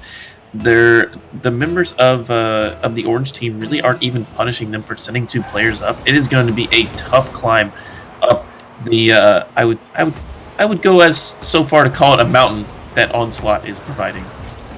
Indeed, and hopefully not pushed off said mountain. That would be an issue. You definitely have to climb those mountains, though. Alpha up for the play, second toss, and not enough from either player. It's going to be Coleman once again out to the line. Plays this one up for the corner, waiting Troot in the spare. He's going to get this one and up to the 9. Oh, and the crossbar, or the post has other words for that one. Back in. Coleman locks this one back up. It's close, and a small shot, but not enough from Gary Coleman. Lumen plays this one back out, and Troot Rolls this one back over, but Alpha, not a stop. He's going to let that one play on through. Lumen setting up another opportunity. The pressure is unreal in front of this orange goal and gets it past the defender there. King not able to get the touch. 4-0. I don't think the members of the orange team brought their hiking gear. They don't have any kind of rope. They don't have any kind of boots. They are totally not prepared to climb this mountain. Not sure the reference to Gary Busey in the chat, but I really appreciate it. I don't even know if it needs relevance. Are you going to question Leaf? I'm more questioning Gary Busey than anything. I would never question Leaf. That seems ridiculous here. But we'll move on here. Playing up, it's going to be Lumen for the challenge. Back up, it's going to be Alpha Cup. Drops this one back over the half and into the blue zone, but not enough. There's Trute's going to play that one away. Need to be able to maintain possession on that one. A Trute with a second. Oh, not a second touch, but the whiff might be enough here for Lumen to collect on. No, Coleman, they all have to touch it. It's the new rule here for Onslaught, and they have made every single opportunity they can, but they have no one to execute at the last second here as they play this one back in at 1:30 seconds now into the blue zone. Drops this one back down. It's going to be King trying to get the stop, but Trute going to play this one back over the line and into Zuntik's hands. Rolling this one back over. Lumen gets the advantage over the 2v1. Does he get the second shot opportunity? It's close. Is he going to get it? Redirects, but it's stopped on the wall, and not another one here is King going to play this one out just over Trute into the blue zone and back up. Zuntik up. Lumen with a nice stop, getting back on that rotate and maintaining the play. We're back in now. Trute rolls this one up. It's going to be Alpha Cup. Drops it in on the line, but Lumen pulls it off the line, rips it back over. It's a giveaway here from Coleman. Does he get it on target? Just shy. Pushed it back out here. What an opportunity coming in, though. That was so close for flying. That was their closest opportunity yet. Still not a single goal on their sheet, as it has been the complete Onslaught show. And what a touch from Trute. Look at that. 2 touches off the wall, completely bamboozling everybody from the defense of License to Fly. Oh, man. Yeah, nice play here. Lumen collecting on that one. It's funny, I can talk for 2 minutes straight and nothing happens, and the second you get it, they score. I'm starting to think that they listen. You know, I have that magic touch. We've already established this, that I think it was with I want to say it was with Tog or Chim. Every time I talk, someone scores, and they go on for play-by-play for 5 minutes straight, and then I mention one thing, and it's just like an open net. Look at that. Speaking of, well, should I go? The game would be more interesting if I just got up and got some water. I could only imagine, but nice play here for the long shot. King Strike taking that one back from behind the half. A bit of an all-in play here coming in from Onslaught, but I don't think that they're worried about the score at this moment. I mean, I have to use my powers for good, right? I mean, you're a platypus. You don't even have morals. How can you say that about us? You don't even know us, man. That's completely platypus. Harsh generalization, and I did assume your species. I'm so sorry. You can't assume my species. It's 2016. Well, we did assume that Onslaught would take this one, and you were correct here, taking the first game of this series so far. A nice one coming in there, and I would argue that all the players on Onslaught played equally well for the most part. Well, this is pretty much going to be just a walk in the park through the bracket, and unfortunately, as harsh as it is, I don't see Flying without a license even renewing and registering a new car for this crushing defeat they're about to experience in game number 2. But hey, who knows? I could be completely wrong and just get caster cursed for the next 2 games as they just Brazil them back to back, because this is Rocket League. Anything can happen. But if I was a betting man, which I am, I would put it on Onslaught for the next game. You can't register a car without a license. Do you know nothing? You live in that lawless world they call Texas, don't you? There's no law. I believe it. It's only guns, horses, and beer. That's right, and apparently platypuses can drive cars, so that in itself is very interesting and another reason to move to Texas besides picking up some inexpensive property off of an HGTV channel in Waco, Texas. But coming back into this one, yes, I did bring this here. We're jumping into game 2 now, and it's going to be another matchup here. Onslaught versus Flying without a license. Can Flying hold on and maintain the play here, bring us into a third game, or is it going to be Onslaught? You already took the joke, so we'll just move on here. 5 minutes on the clock. Lumen up for the play. It's going to be King Striker with the stop. And Coleman playing this one back out to the corner. Zuntik up for the challenge. We'll get the play out, but Coleman there for the pressure. Maintaining once again. Trute up and in. Can the defender get back? It's going to be King getting that one at the last second. Pushing this one back up, and we're already seeing some very early aggression coming in from Onslaught. Did I lose you? All right, no, cool. no, I'm still Back up here. to the I untoggled my mute at the wrong time. I was gonna say, I'm really interesting to see what's gonna happen in game number 2 because at this what's the word? It's not it's not it's like continuous pressure, seamless attack, or you know, what am I thinking of here? 4 minutes, 30 seconds on the that's clock. That's what it is. Yeah. Okay. Come on. 30 seconds into the game here. It's going to be Coleman playing back in for the pressure. Once again, Kingshot getting this one back out, but Troot going in for the play. Coleman back up, bringing the Colemania here as Lumen lines up for the play in the corner. Going up now, 2 defenders up. Can Coleman get the second, third touch? He gets that one, and Troot picks it out of the air for the give and go, but a little high, but Lumen putting this one back in the continuous pressure as it builds. Once again, an ever-growing, I'm not going to say it, you can't make me here. It's going to be Troot back into the corner. Lumen, open opportunity. Closing out, taking it to a 2-0, 1 minute into the game. This is a very nice touch from Troot.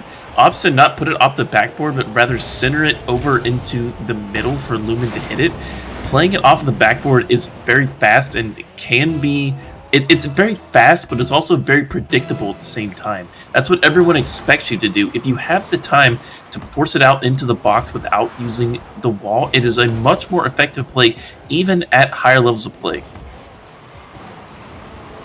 Once again, back into the orange zone, a familiar setting here as we watch yet another strike coming in from Onslaught. Plays up, and Lumen collecting his hat trick, taking this one out, 3-0. How can he have a hat trick if he's not wearing a hat? You know, actually, I'm a little upset about that. We really should disqualify people who don't wear hats. Apparently, it messes with some people's perspective wearing toppers. It's a very common thing. I don't get it because I've been wearing the Wizard hat for literally over a year. And I nearly have like 10,000 goals recorded on it. But hey, to each his own. But I'm just going to say, you can't get a hat trick without a hat on. That's just blasphemous. Right? It's also embarrassing for your team because what do they do with that information? Lumen back up for the play again. Once again, Zuntik taking that out. And we're back into the blue zone with an interesting redirect play out of the clear. Troot, once again, Lumen dropping in, and Troot bringing the 3. We're at a 4-0. Troot the brute, if you will, manages this read and puts... Oh man, that was an excellent touch from Lumen as well. That is a super difficult touch to just let it drop on the net. You basically have to smother between the bottom of your car and the back wall. If you even hit it before or after, you don't really get the drop down. You just kind of like squeeze it out to the side. So that's a very, very finesse touch from Lumen to pass it out to Brute there. Once again into the play, it's going to be King over, but Troot with the drop in. Coleman bringing the Colemania, taking it up to a 5-0, 3 minutes in. This is quite the strike force we have going on here from Onslaught. Oh man, I really thought you were going to say the forbidden O word. I really thought you were going to be like, oh, this is a complete opportunity for Onslaught. I'm not going to do it. You can't make me. I'm gonna force it out of you eventually. I don't like that. I don't like how forceful you are. That's a close play here. Once again, Troot taking this one in, and a nice pass. There's just a lot of really neat passes actually coming in from Onslaught on that one. Lumen back up and in. It's once again into the orange box, and we're dropping that one off, and it's not enough there. The crossbar will play it out. And rolls it back up and kissing the ceiling here is Coleman waiting for the play to come through. It's going to be Alpha Cup going in for that one, and right past him, Coleman. Rolling this one back over, but it's going to be Troot taking advantage. Once again, not getting much past the half at this point here for Team Flying. And Lumen, oh, not enough there. Troot rolls back in, and Coleman picking that one up where he left off. Back in now, Lumen. Closes it up, and Zuntik going for the play, but it's going to be Alpha Cup challenging this one back over, and Troot over once again. King Strike plays it up, but Troot keeping himself the ultimate wall here at the half. And Coleman picks this one back up. Once again, we have seen such strong play from Onslaught, maintaining possession almost the entire game at this point. It's very hard to keep up pace with an RLCS contending team. I know they really didn't make it into a qualifying match, but they are, I would say, top 15 in the North American region. These guys are probably hours away from, like, hundreds of playtime hours from competing with these guys. I mean, even that, they're still keeping it below a double-digit lead, and it's just going to be a growing opportunity for the members of License to Fly at this point. Maybe they've never seen this level of competition, but it's definitely an eye-opening opportunity. Indeed, always a learning experience here, playing up against top-tier players or a tier above you even. Lumen plays this one back over the line. Looks like a nice flying V formation coming in from Schrute and Lumen and Coleman as they roll this one back over, changing the field and forcing the defenders back on their heels once again in the box. Alpha, the only one to go up here before the challenge, does take that one out into the blue zone now, picking up some boost, and it's going to be handed over to King Strike, but not enough. Lumen quickly collecting and taking this one back over into his zone of choice, and a shot. The challenge unsuccessful, coming in from the defender, and Lumen closing out 6-0. This level of assault or like an attack, or like it's like they're like storming towards the net, like raiding or like an invasion or like even like a blitz. But it's not the quite word I'm thinking of. Bombardment, barrage. No, it's like an advancement. It's Coleman. It is Coleman taking in their 7th goal. You won't get me to say it. I'm not afraid of you. Coleman takes this one out of the play, out of the chaos, and nice touches, taking a 2nd and a 3rd touch on the way in. And Moobot finally acknowledges my existence here, just as Leaf leaves. almost taking us to a tropical island vacation is Onslaught. I wonder if they're going to go for the Brazil setup. What island do you think is in Brazil? I'm not saying it's island. I'm saying it's island-esque. Oh, there it is. Oh, that killed the opportunity. But actually, that was an amazing pass from Coleman. Not from Coleman, from Schrute, just to put it cross-box over to Lumen, who just sneaks it right past the defender. That is a incredibly impressive play. 8-0 here, 37 seconds on the clock. Thank you for the host tournament. Much love here coming out of this one. And we're back up once again. Lumen going in for the individual play here off the kickoff with the challenge in the corner, and Coleman takes this one back up. Zumtik blocking that one up and pushing it back over into the blue zone, but it is looking fairly dire here. Team flying without a license at this point. I think they got pulled over on the side of the road. Oh, is that going to be it? No. Anyway, I think they got put over on the side of the road, and the Mounties really got them on their moose back. You're hurting me. The way you talk hurts me. 10 seconds left here, and it's Lumen taking in yet another goal. Does he have a double hat trick with no hat? It is shameful yet beautiful at the same time. Similar to my love life. 10 seconds left here on the clock. Can they hit the double digits? It's certainly an opportunity here for Onslaught. I was going to say they weren't going to hit double digits, and look at that. King Striker being such a good sport. That sounds a little bit sarcastic, but if it is truly heartfelt, that's really nice to see. No, they can't actually. So they can't see that on stream. So you should point out that actually, Kingslayer actually said something really sweet. Talk about being a prospect, and honestly, it's a great experience to play with players like these guys. So congratulations over to Onslaught taking on the victory here. While without a license, unfortunately, not having a lot of opportunities in front of the goal, will be going home this evening on a 2-0 loss. But Onslaught playing a very successful game here. Good passing play, great control in the orange zone, and maintain possession for the majority of the game. Yeah, King Strikers and the members of Flying Without a License. If you're listening, GG's fellas, you were outclassed from the beginning, but that's no reason to be giving up, and be thankful that you're given the opportunity to play against these beasts, because unfortunately they're way out of your league at this point. I'm not saying that in any kind of offensive way, but everybody's got to start somewhere, and this is a great opportunity, being an open bracket, to play with some of these guys, to know what you're trying to strive for. Let them be a role model. Let them be the person that you want to be, et cetera, et cetera. So have a good mentality about it, and they definitely did. So wonderful guys over there. Indeed. And you do compliment so well, but at the same time, I'm harsh. Cold. I know. You're cold. You're just cold. It's okay. I like it. I actually prefer that for you. Coming in now, we have another game coming up for you, but we're going to go to a short break. A little music on. We're going to get these players in here for you. We'll be right back with more PRL action for these 3v3 on Monday night. Don't go anywhere.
Ladies and gentlemen, boys and girls, we are back with our fourth series of the evening, PRL's North America 3v3 Rivals Cup this Monday evening.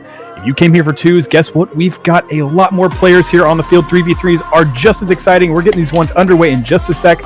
I'm joined live here. I am Unthink. Bring it to you, Mr. Fickle Platypus. And apparently I'm just a duck or a beaver, or I don't know which one to be in between, according to the exclamation point casters. But man, this is going to be a heck of a game we got for you guys. We have an RLCS top 8 team, Vendetta, going up against a No Capes team that has been fighting for a top 8 spot for several months. So these guys are here to play 3v3. Let's get right into it. And here we go here up into the play, into the orange zone. We're back up. Torment. Early aggression comes in. Darkfire with the redirect. Plays it up, but it's going to be Arusi. Oh, no, that's not what he wanted to do with that. 11 seconds in here, 1-0.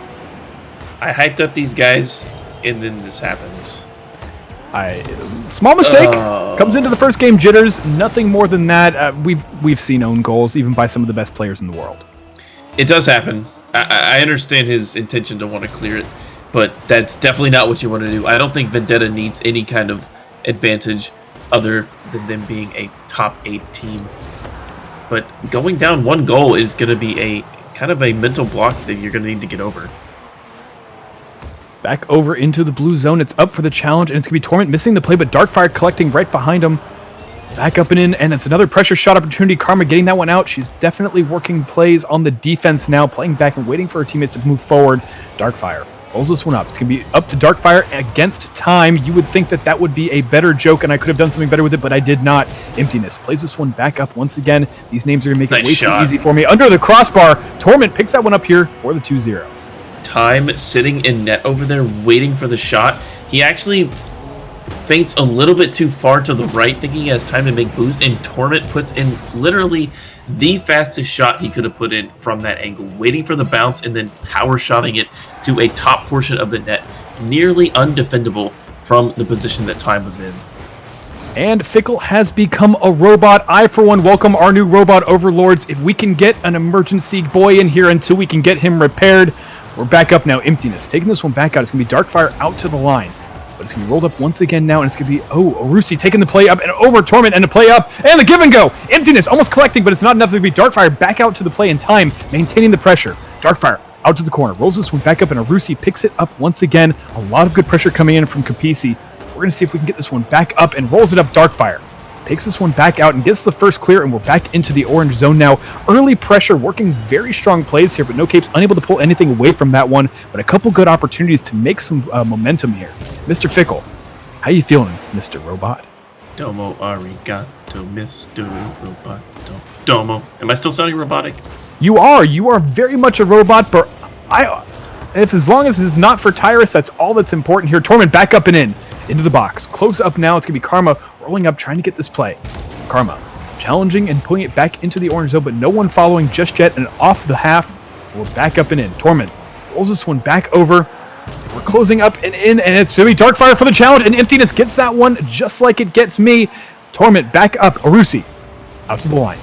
And back up in and keeping the pressure on. They are not giving this one up. Vendetta want another goal in, and it's going to be Darkfire rolling this one in, and close, but just off target for the give and go off the wall. Back up and in now into the goal. One after another, we have had seen 4 or 5 opportunities here, and they have not left the orange zone yet. Karma back in for another one, but quickly challenged and pushed away here. Darkfire rolls this one up. It's going to be another opportunity. Torment, but Arusi picking up and challenging that one at the last second. Good pressure, but good hold right now from No Capes.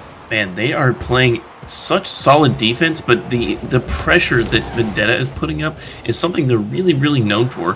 Darkfire able to shoot from nearly anywhere, and Karma getting up so fast. Torment being the solid player in the back, like it's literally suffocating No Capes on the other side of the field. Emptiness picks this one up. It's going to challenge out, and Arusi needs to get the touch on it. Does get the connection. It's going to be rolling close to the goal. Will it be on target? It's going to be not. Karma plays this one out to the corner, and Time not catching up on that one. Darkfire rolls up. Arusi picks up on the play, but it's a soft touch, and it's going to be an opportunity here for Darkfire to collect in front of the goal. It's close. Torment up for the tee up, but Time picking that one off yet again. Time constantly stopping things, shot. but not enough here. Karma picking it up 3-0. This was such a clutch shot from Karma. Everybody jumped for this from No Capes. All Karma has to do is put it on the net. Not only does she put it on net, but she puts it in a fantastic location. Top crossbar and in. That is an ideal shooting position. It's excellent persistence from Vendetta to make that goal happen as they force the defensive mistake out of No Capes, and they're looking incredibly strong. Darkfire taking this one over the half, and it's another challenge into the orange zone once again. The pressure has not relented here. Vendetta coming in here with a cause so far. Back up now, Emptiness. Plays this one over and up once again, but Karma with the stop. Rolling back up, Arazarusi. Plays it up and off the wall. Back in for an opportunity, but No Capes cannot collect on any of these so far. They've had a couple opportunities to make an execution, and they have not pulled anything in front of the goal. No Capes really struggling to create offense. Their defense has been pretty solid. The 3 goals that they've let in were wonderful shots for Vendetta, but it's going to come down to a war of attrition at this point. If No Capes is not able to get out of their own end, they're just going to eventually crumble as that levee breaks. And putting the pressure back into the blue zone, it's another opportunity here for No Capes to put on their cape and be the super team that they want to be. But Torment challenging and beating that play out. Once again, the pass unsuccessful, but Time up now. Is it a 1v1? Karma down. And Emptiness. Oh no, Emptiness not able to collect on that one, but a great opportunity in front of the goal yet again. And Darkfire able to come in here for the counterplay. Is it up? And Time pushing this one back away time after time. Back over now into the half. We have Torment here alone in the blue zone. Will there be a challenge up in for this one? It's going to be Time rolling up into the play and Darkfire collecting on this final couple seconds here. It does look like this one's going to go to Vendetta. Yeah, very, very clinical win from Vendetta here. Every shot they put in was a fantastic one at that. Well, there was that own goal at the very beginning. Aside from that, the 2 shots that Karma and Torment both had were just insane shooting, rather. There's no adjective for it. It's better than perfect, the way they shot those goals. Fair enough. They definitely had a lot of great precision and good teamwork, picking up on every single opportunity and continually keeping pressure into that orange box. Once again, Vendetta doing a great job securing their first game here in this best of 3. No Capes came in, and they had some good opportunities. They had good breakaways, but they weren't really able to set anything up successfully in front of the goal. And, Karma getting the MVP of that series, or that game rather. No Capes not having any kind of pressure. I think Torment had more shots than all of No Capes together. So that just really shows the kind of pressure that this Vendetta squad can put on your net. And it's everybody likes to mention Darkfire is the known aerial shooter, but in that game it was Torment and Karma really pulling in clutch. Torment with the powerful bounce shot and Karma with the beautiful aerial into backwards turn off of the post and in. Impressive for Vendetta. It's going to take quite the superhuman effort from No Capes to get back into this. Well, we will see if it is possible for them to pick up the feather and put on their capes. 5 minutes on the clock here, and we're jumping into Game 2 of this Best of 3 series. This is our 4th series we've watched this evening, and Vendetta versus No Capes coming at you live here. Bringing it up, it's going to be Karma. Taking this one up and getting the advantage here off the first touch here. It's going to be Time touching that one, but not getting anything. And Torment pulling back in, and we're already seeing another potential opportunity here in front of the orange goal. Knocked away. Emptiness. Picking that out to space. But back in already. The clear unsuccessful as Karma puts this one back up. And Torment with an opportunity on target to the 90. Almost getting that one. Both defenders going up as a good try to attempt at the stop here. But Darkfire in. Karma with the collection. She is on fire. If you look at the perspective of Darkfire, I think he wanted to put that into the top corner, but it was actually better that he missed because it turned into a pass for Karma just easily put in on the net. Forced the defender out of the net, and that's really what you want to do against these high-level teams. They are going to block shots on net most of the time, but if you just put it barely out of reach off of the backboard where you think it's going to go in, it's much more effective offensive play. 30 seconds into the matchup, 1-0 here for Vendetta. Already back into the play, and Darkfire rolls this one up. It's another opportunity here in front of the goal, and the second touch bringing this one down. It's going to be a short stop, and Torment picking up, but just above the crossbar, but Karma, another one just off target. Time, Emptiness, trying to pick up on the play here. Karma keeping the pressure on, forcing it out to Arasi, my bad. Rolling that one back down, and Torment picking that one out of the air. A good stop, but Emptiness picks it up. Karma with a stop. Emptiness keeping the pressure on. They want to have another opportunity here. It's going to be a Rusi in front of an empty goal. Can he get it? Oh, the crossbar has other words. What a stop. Crazy play here. Darkfire getting an amazing opportunity on that one. And we're back in now. Darkfire rolls this one back into the orange zone. It's a chance here for Torment. Just above the crossbar. Nothing there. And Emptiness picking it back up once again. Karma. Another opportunity here. Torment pushes this one back up. He's very close, but nothing doing on that one. Going to let Karma pull away on the play. And Time rolls up on the ball. A bit of a mistake here. Darkfire going to push some momentum behind that one, and Karma waiting for the pass. Oh, and Rusi getting it past him, but Torment almost on target, just shy once again. It's like a firing squad on the orange goal right now. If the orange team is the dummies on the other side, I would be shaking in my boots. Look at that. Karma up so early. What a read off of the backboard. She is shooting so well in this series. Now, Karma has been absolutely accurate and doing a great job playing the patient play. We've seen, especially in this game here, Karma picking up on more of a lurker role, allowing Darkfire and Torment to kind of play up towards the box. Meanwhile, we're seeing Karma come in and play for those precision opportunities, and they're utilizing her ability to get such accurate shots to the best of their abilities, and they're doing a great job so far. Another opportunity coming in for Marusi, almost getting that one. That was a fireball coming in. Torment now plays this one back out into the orange zone, back up and in. It's going to be Emptiness, pushing this one out to Arusi. Arusi with the give-and-go play out into the blue zone, but Karma quickly picking up and rolling back up now. Torment with an aerial, but nothing touching on that corner, and we're back in Emptiness. Challenging that one in the air. Time rolls it back up. No Capes need to do something quickly here. They are running out of time so far, and they have had no luck so far in the tournament getting a goal in. I mean, they were absolutely robbed by Darkfire, who had just an insane just diving across the net, did not know where the ball was going to be. Oh, and that is... And the shooting from Vendetta right now is just it's a Swedish chef with the fingers kissing his hands. Just so good, so good. So good. Wonderful. I'm glad that you could provide that visualization for our wonderful viewers here. We are just at the half now, 3-0. Vendetta taking a very strong lead, hoping to take on Game 2 for the series here. We have Time challenging up against Darkfire, playing that round to Rusi with a redirect. Karma with a stop, but it's going to be short here as an opportunity rises here for No Capes to pick up and fly, but nothing doing there as Karma to Torment. Give and go play towards the blue goal, close or orange goal, close on target. The Torment back in. Emptiness rolls it back up, and that's another opportunity yet again. They need to get successful clears. They cannot risk handing Vendetta over any more opportunities. At this point, I really don't see No Capes getting back into it. Vendetta is looking absolutely unstoppable against this No Cape squad. Able to put in every single opportunity that they get, and their shooting is on point. If you really want to beat Vendetta, you have to hope that they're not playing at their best, or you can get a little bit of a lucky kind of pinch in your favor. No Capes has gotten none of that, and it is showing on the scoreline. It's Torment almost to Darkfire, but Emptiness picking up between the two. The middleman play, taking this one over into the blue zone.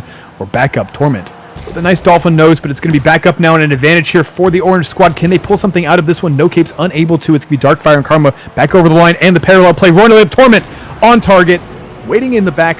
Third play here. All three players touched in that one. 4-0. This was that lucky wayward pinch I was talking about, but it happens in favor of Vendetta. Karma Spider-Manning off of the wall and pinching it on the top of Arasi. Pops out into the middle for Torment to take a nice easy shot. Still has to place it very well to the left, but Vendetta, man, 4-0, an even wider score margin than we saw in Game 1.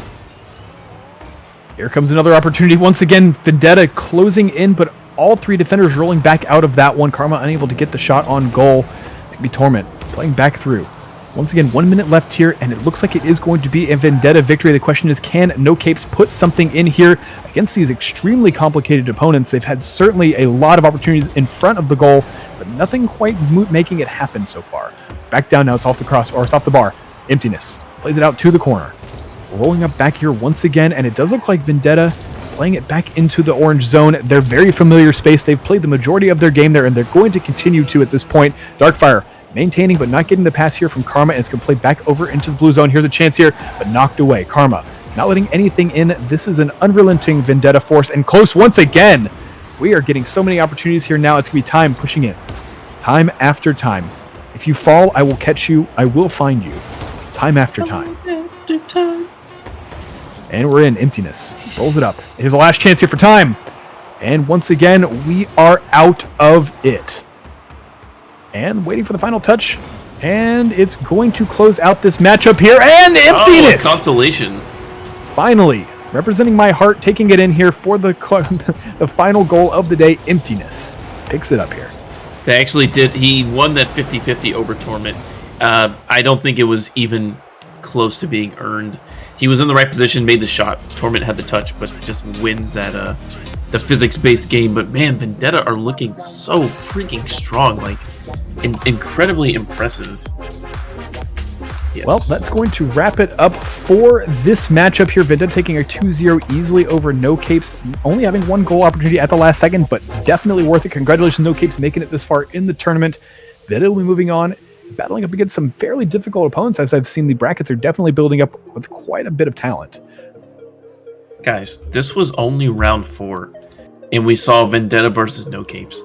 You guys are in for a treat if you stick around for this. You are potentially seeing a future sight of next week's RLCS play. Vendetta already being a team in those groups. Maybe they're playing against another team so far. I've not seen the rest of the bracket, but it is going to be a one heck of a rest of a tournament. So please stick around.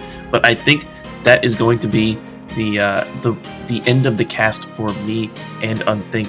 But before we go, we're just going to give you who is playing next. And Unthink, do you have that ready?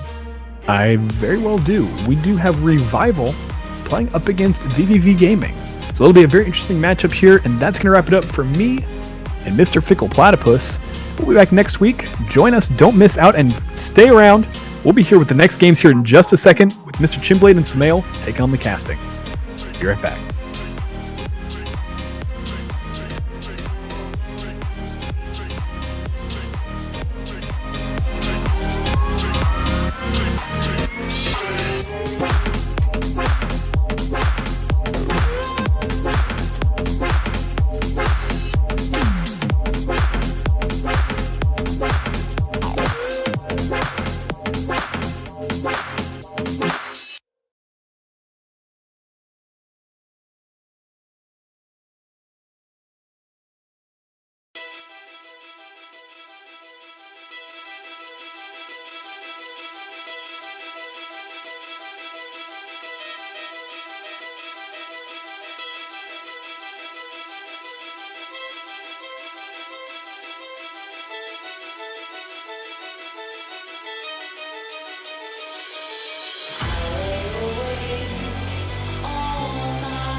Ladies and gentlemen, boys and girls, this is PRL Pro Rivalry League, and we are back as soon as Unthink subs.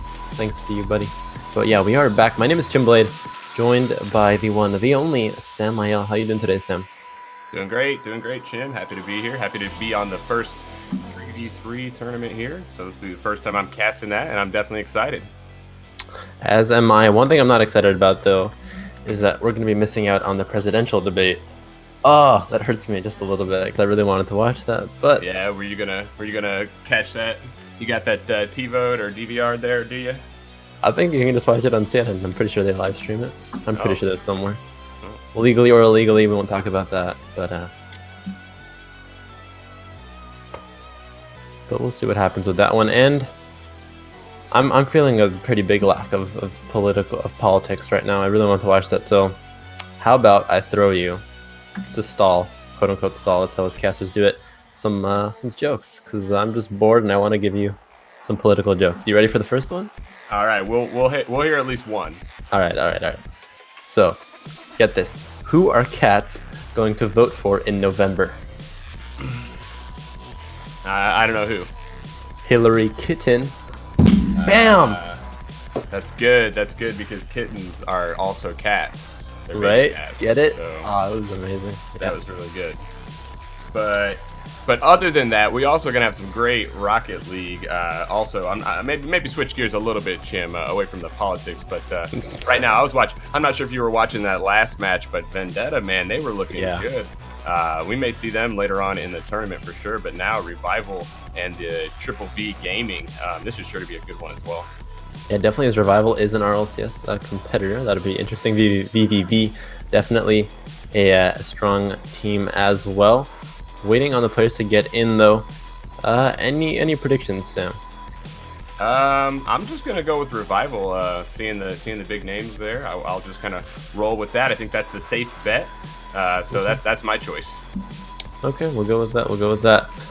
Let's see what happens as soon as we get these players in here. It's Chrome, HWS, Geno Cop up against Pyre, Azazel, and Had a Brad Day. Let's take this one off. HWS up against Azazel, first kickoff off to the right side. Now Pyre, they're going to pick this one up on the Dominus, looking for the first shot on net to open this semifinals up strong. Can he get it in? Not quite. HWS there instead, now off to the right side. Geno Cop up against Azazel. No one going to get to that one the first, though. Geno and Pyre now for this one in the corner. Pyre up against HWS, wins that one out. Now Geno for the shot on net. Keyboard and mouse player taking the first goal here for Revival.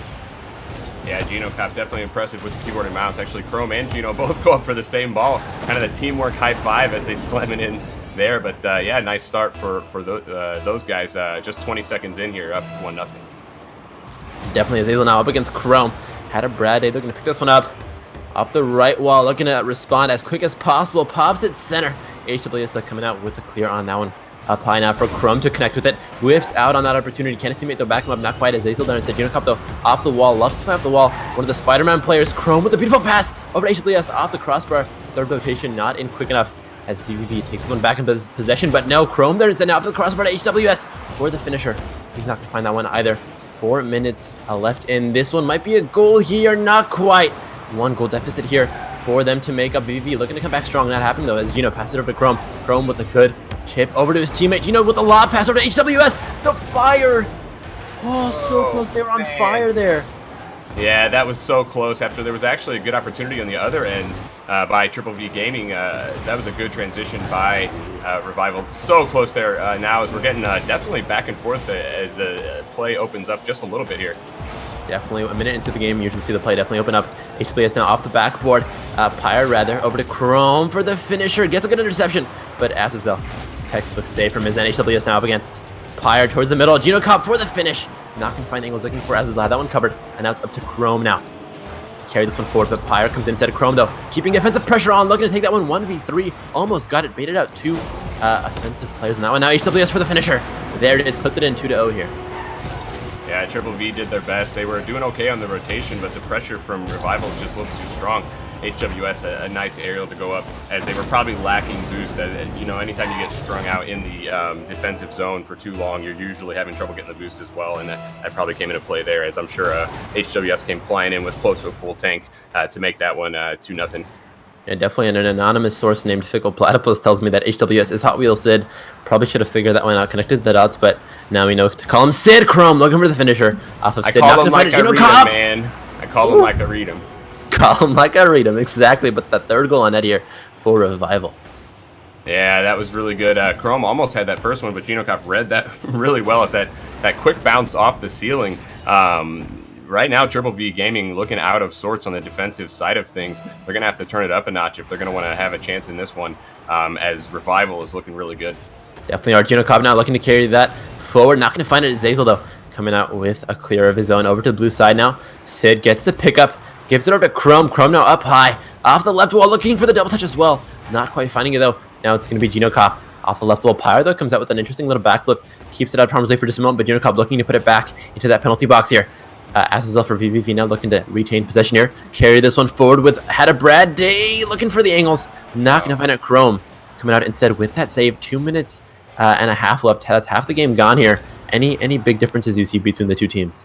One thing I'm definitely noticing is that had a Brad Day, it seems like he's having a little bit of trouble staying in with the rotation. Oh, it's Chrome with a nice chance there, but he seems to be having a little difficulty watching his team and kind of playing with them, and I think that's maybe putting him out of sorts just a little bit, as you see the pressure now from Gino Cobb and Revival as they continue with the offensive press. But that's kind of the one thing I've been focusing on is not necessarily anything too good on the offensive side, even though these are great players, but we're just getting some defensive breakdowns as well as now some more offensive onslaught here from Revival. Yeah, you never know, he might just be having a Brad Day, but now Gino Cobb for the shot.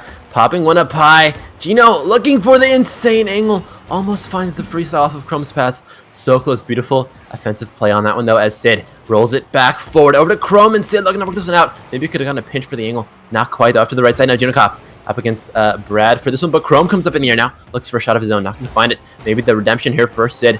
Not finding that one either. 3-0 here. 1 minute and 17 left to play. The offense definitely so strong here from Revival. What can this VVV team do to maybe get back into this one, if not this game, game number 2 at least? They definitely need more powerful clears to get it out. You can see the wide open play now as all 3 of the Revival players are real spread out. They're just working that possession game and trying to keep the ball down deep low. So you're going to need either an individual effort from one of the guys on the other side there, or just a real hard, powerful clear to get it over that mid area. Definitely getting it past this midfield now, as Zazel trying to do just that. Not quite. Oh, actually does get it past. Sit on that one, but all 3 members there from Revival ready to take care of this one. Bring it back into their own hands. Looking for the next offensive push. Brad has possession of it for the moment here. Looking for an interesting little dribble. Wastes all his boost. Donates it all to the air now. Up high now, Gino Cobb and Sid for this one. But Pyre comes out on top. Carrying this one forward now for the midfield. Shot knocked by Gino Cobb instead for the power clear. Finds it all the way across. Nakamura was looking for now. Chrome for the nail in the coffin. But I think the coffin might be set, ready to be buried here, as we've got 12 seconds left. 3 goals in 10 seconds. Not probably going to happen here, but definitely a beautiful showing in game number 1 coming out from Revival. Yeah, they played really well. They got a good lead with their offensive style, and then focused more on just the possession play for the last little bit there as they're going for the last second goal. Both of them go up.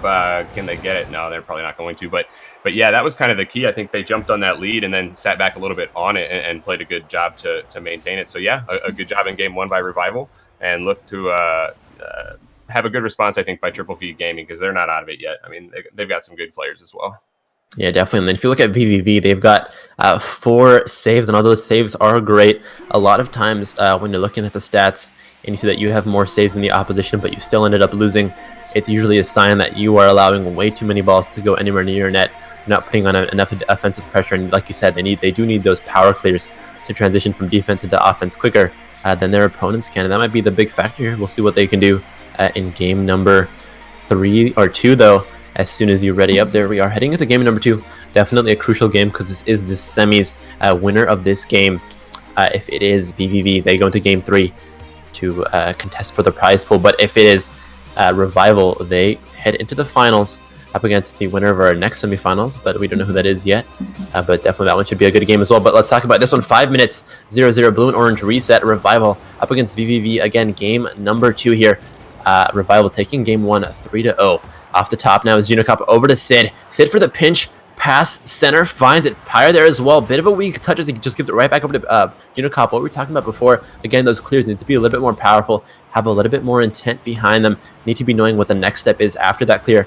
As Brad now pops it up for Gino to finish. Gino popping one all the way across, carries it over for Sid to finish, but Sid can't find the touch. Definitely a difficult play they were looking for on that one. Chrome now keeping it up for himself, carrying the ball forward, but Pyro for the interception now towards the middle. Sid on the ground as well. Azazel almost finds a one-up pass, not going to find it though, and it's over to Brad with Pyre now. Pyre pops it to the right side. Interesting play, maybe looking to reset the rotations a bit on that one, but it works out against him as Junocop now picking this one up off the right corner. Almost sneaks the angle past. So sneaky, almost works that one out a minute in, and we are at 0-0. Definitely a better start here for VVV, but again, they are starting off on the back foot. Yeah, I agree. They were definitely doing a good job in that first minute of pressing. I think also, though, we saw Revival playing a little bit more of the style they were in the last few minutes of that last one with that more wide open. You can see now in the last 20 seconds or so, they're really pushing on and doing more of a tight rotation when they're down inside of the offensive zone. But yeah, Triple V looking good so far, obviously with a scoreless game. Still anybody's game, and they're in it here still early. Definitely are. Now to the right side, Sid backs away as Pyro takes this one. He's in a 1v1 situation. Junocop and Chrome, though, rotating back for that defensive touch. Now Chrome to carry it across. Interesting play off the wall again. Chrome favoring that right side. If we did have heat maps, which will be coming soon for 3v3s, but you would definitely see Chrome going ham off that right wing. Loves to play it off of there. Now he's off the backboard again. Can't quite get the touch past Pyre, though. Junocop instead finds a center ball. Not the one he was quite looking for, as Sid rotated up a little bit too far on that one. Pushed too far as Azazel on the X-Devil MK2. Interesting car there. Chrome for the carry across. Pyre, though, comes out in the nick of time with a clutch save. Looking for a clutch clear. Oh, so close. All three players from both sides missing out on that one. As Sid repicks this one up. Gets a chip shot. Pyre can't connect like he'd want to, and it's 1-0. 2:50 left to play. Yeah, Pyre looked real good on that 3-on-1. They were actually barreling down on him just a little bit ago, and he made a nice save to push into the corner, but couldn't get back over for that one. But like I said, he was looking really good for his team defensively, but just a little bit too much with the pressure there from Revival. It definitely was. Now Azazel up against Gino. Popped up high. Anyone's grab. Sid looking for the pickup. He backflips, though. Hurts a lot when you do try to flip or double jump super quick. You do end up flipping. Junocop now for the shot. Not going to find it. Chrome there as well on the Akian, looking to be cheeky, get some dribbles across, not finding the touches he's looking for. Junocop now over to the left side. Sid for the angled shot, not quite. Back center now. Anyone's grabs. Sid comes up for this one. Azazel, though, going to beat him to the punch, and it's up to Junocop now to keep this momentum going forward for his team. Junocop and Chrome in the air. Two ballerinas, one net. Couldn't quite find it. I may have gone somewhere I shouldn't have on that one, but it's Brad now rotating it back center. Junocop popping one up high. Is Sid off the backboard. Chrome, can he find it? Yes, he does. Finds the corner. 2-0 Revival running away with this one.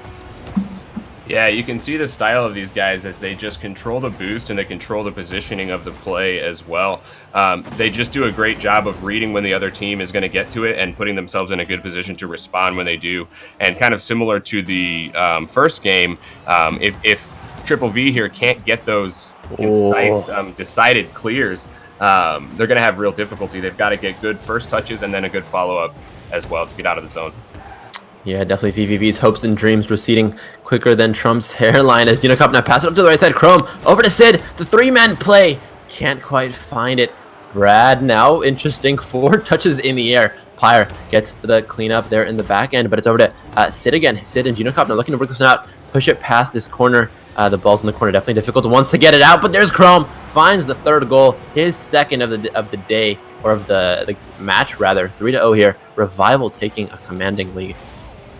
Yeah, had a bad day, got caught. He was just sort of hovering over the boost. I'm not sure if he was going to try to get that boost canister before he moved on, but it kept him a little bit out of position there. And again, another nice play by Revival as they're really looking strong here late in this game. Definitely our Chrome now off the backboard. Ooh, he needs the rebound shot. Finds it so close. Sid coming in with the finish. 4-0, 124. Beautiful plays offensively here for Revival. Yeah, they really do look good. They're catching Triple V really off guard with their pressure. Now with only a minute 24 to go, they really seem like they're more on the chance to get a few more goals than give up a few more goals. So this is looking like a tough task for Triple V. And yeah, they may just make it to the finals here. Revival looking real good. Definitely are, and VVV not looking too shabby, but definitely some things they need to work on here. Ooh, that might be part of the comeback. Not quite a minute left. 26 or so seconds per goal. Here's what VVV's looking at if they want to climb this mountain. Quick math. Campback, thank you very much. I'm not sure if that was right, actually, but we'll just go with that. 26 times 4, that's a minute and 4 seconds. I was like a couple seconds off. Whatever. Close enough for a caster. But I'm not going to going. Brad now up against Xenocop off the touch here. Looking to carry this one all the way forward. Might he get the first goal? Oh, beautiful carry from Brad. Where was that all series? Finally showing up, though. Brad, beautiful 1v1 play. Yeah, looking good. Sorry, I'm getting a little disconnect issues there. I saw the last bit, though. But, yeah, Brad with a nice carry. 44 seconds, maybe look too little too late. But, yeah, that as you said, where was that the whole game? Because that was real nice. Yeah, it definitely was real nice. Brad, we talked about a bit of defensive issues he was having, but that Octane players usually do love for the air dribbles, which I think Pesci sort of started way back when. Now, Sid for the finisher, not finding it off the crossbar. Chrome for the dunk. Can he find it? Xenocop as well coming in. Dolphin diving, not going to find the finisher, though, in the center here in the orange penalty box. And it's a pool shot, baby. He's been at the bar practicing that one. 21 seconds, 5-1.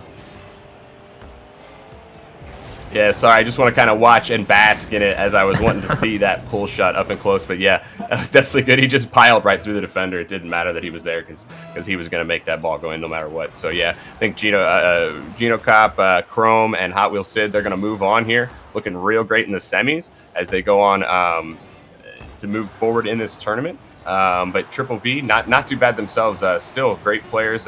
Played real well. But obviously at this level, just a few plays can make a big difference.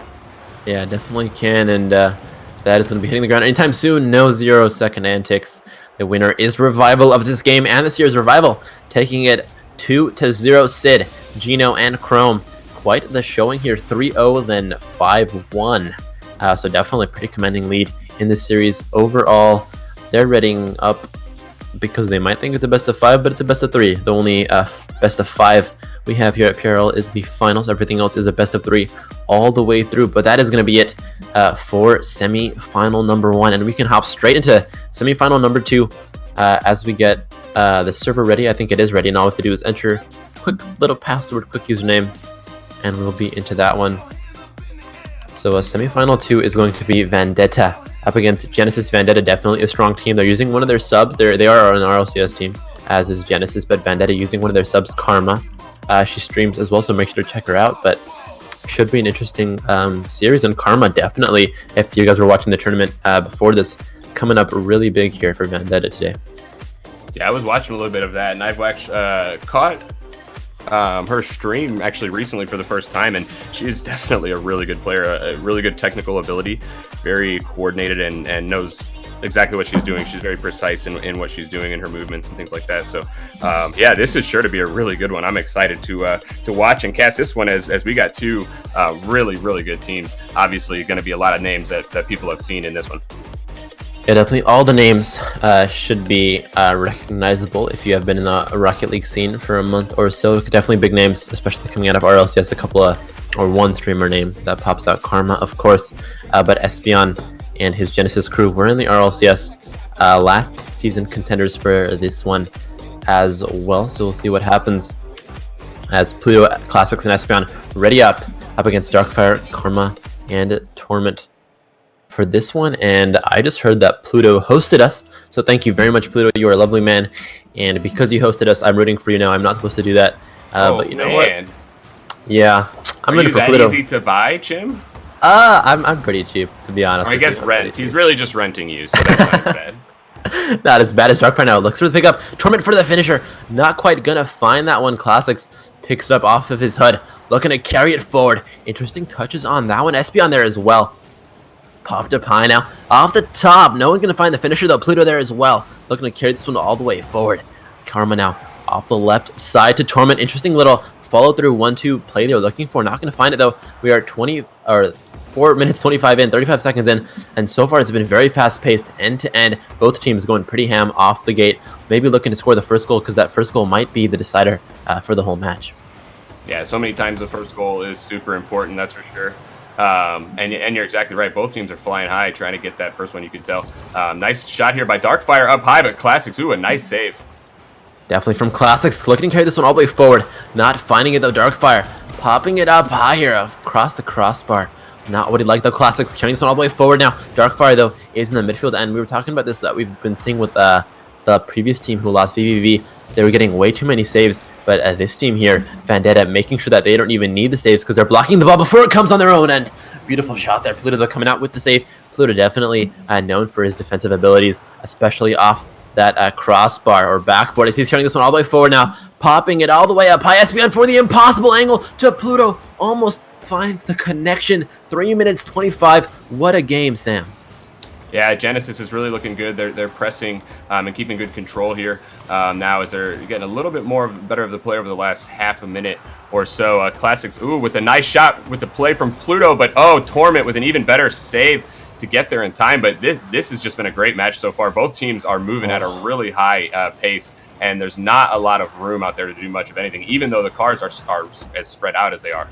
Definitely spread out indeed. That's one thing you also see with a lot of the more veteran seasoned teams. They know when to spread out and where to spread out. Karma finds an empty net. Who was that net? Was that Pluto? Pluto, a veteran defender, but makes one mistake, and Karma instantly capitalizes on that. Yeah, tough bounce, obviously, but he right there on it. I mean, that was just maybe inches, if anything. But yeah, Karma right there to make him pay. Obviously, at this level, little mistakes get capitalized on it, and that was just a great shot by Karma. Definitely was. Now Darkfire carrying this one all the way forward, looking for the touch on that Darkfire. That's a breakout. Darkfire is the name, not a car. But regardless, Espeon now. Oh, Espeon. Oh my god, I was Craig-gasming. This might be it, Espeon all the way. Halfway into the game, 1-1. Espeon tying it up like a beast.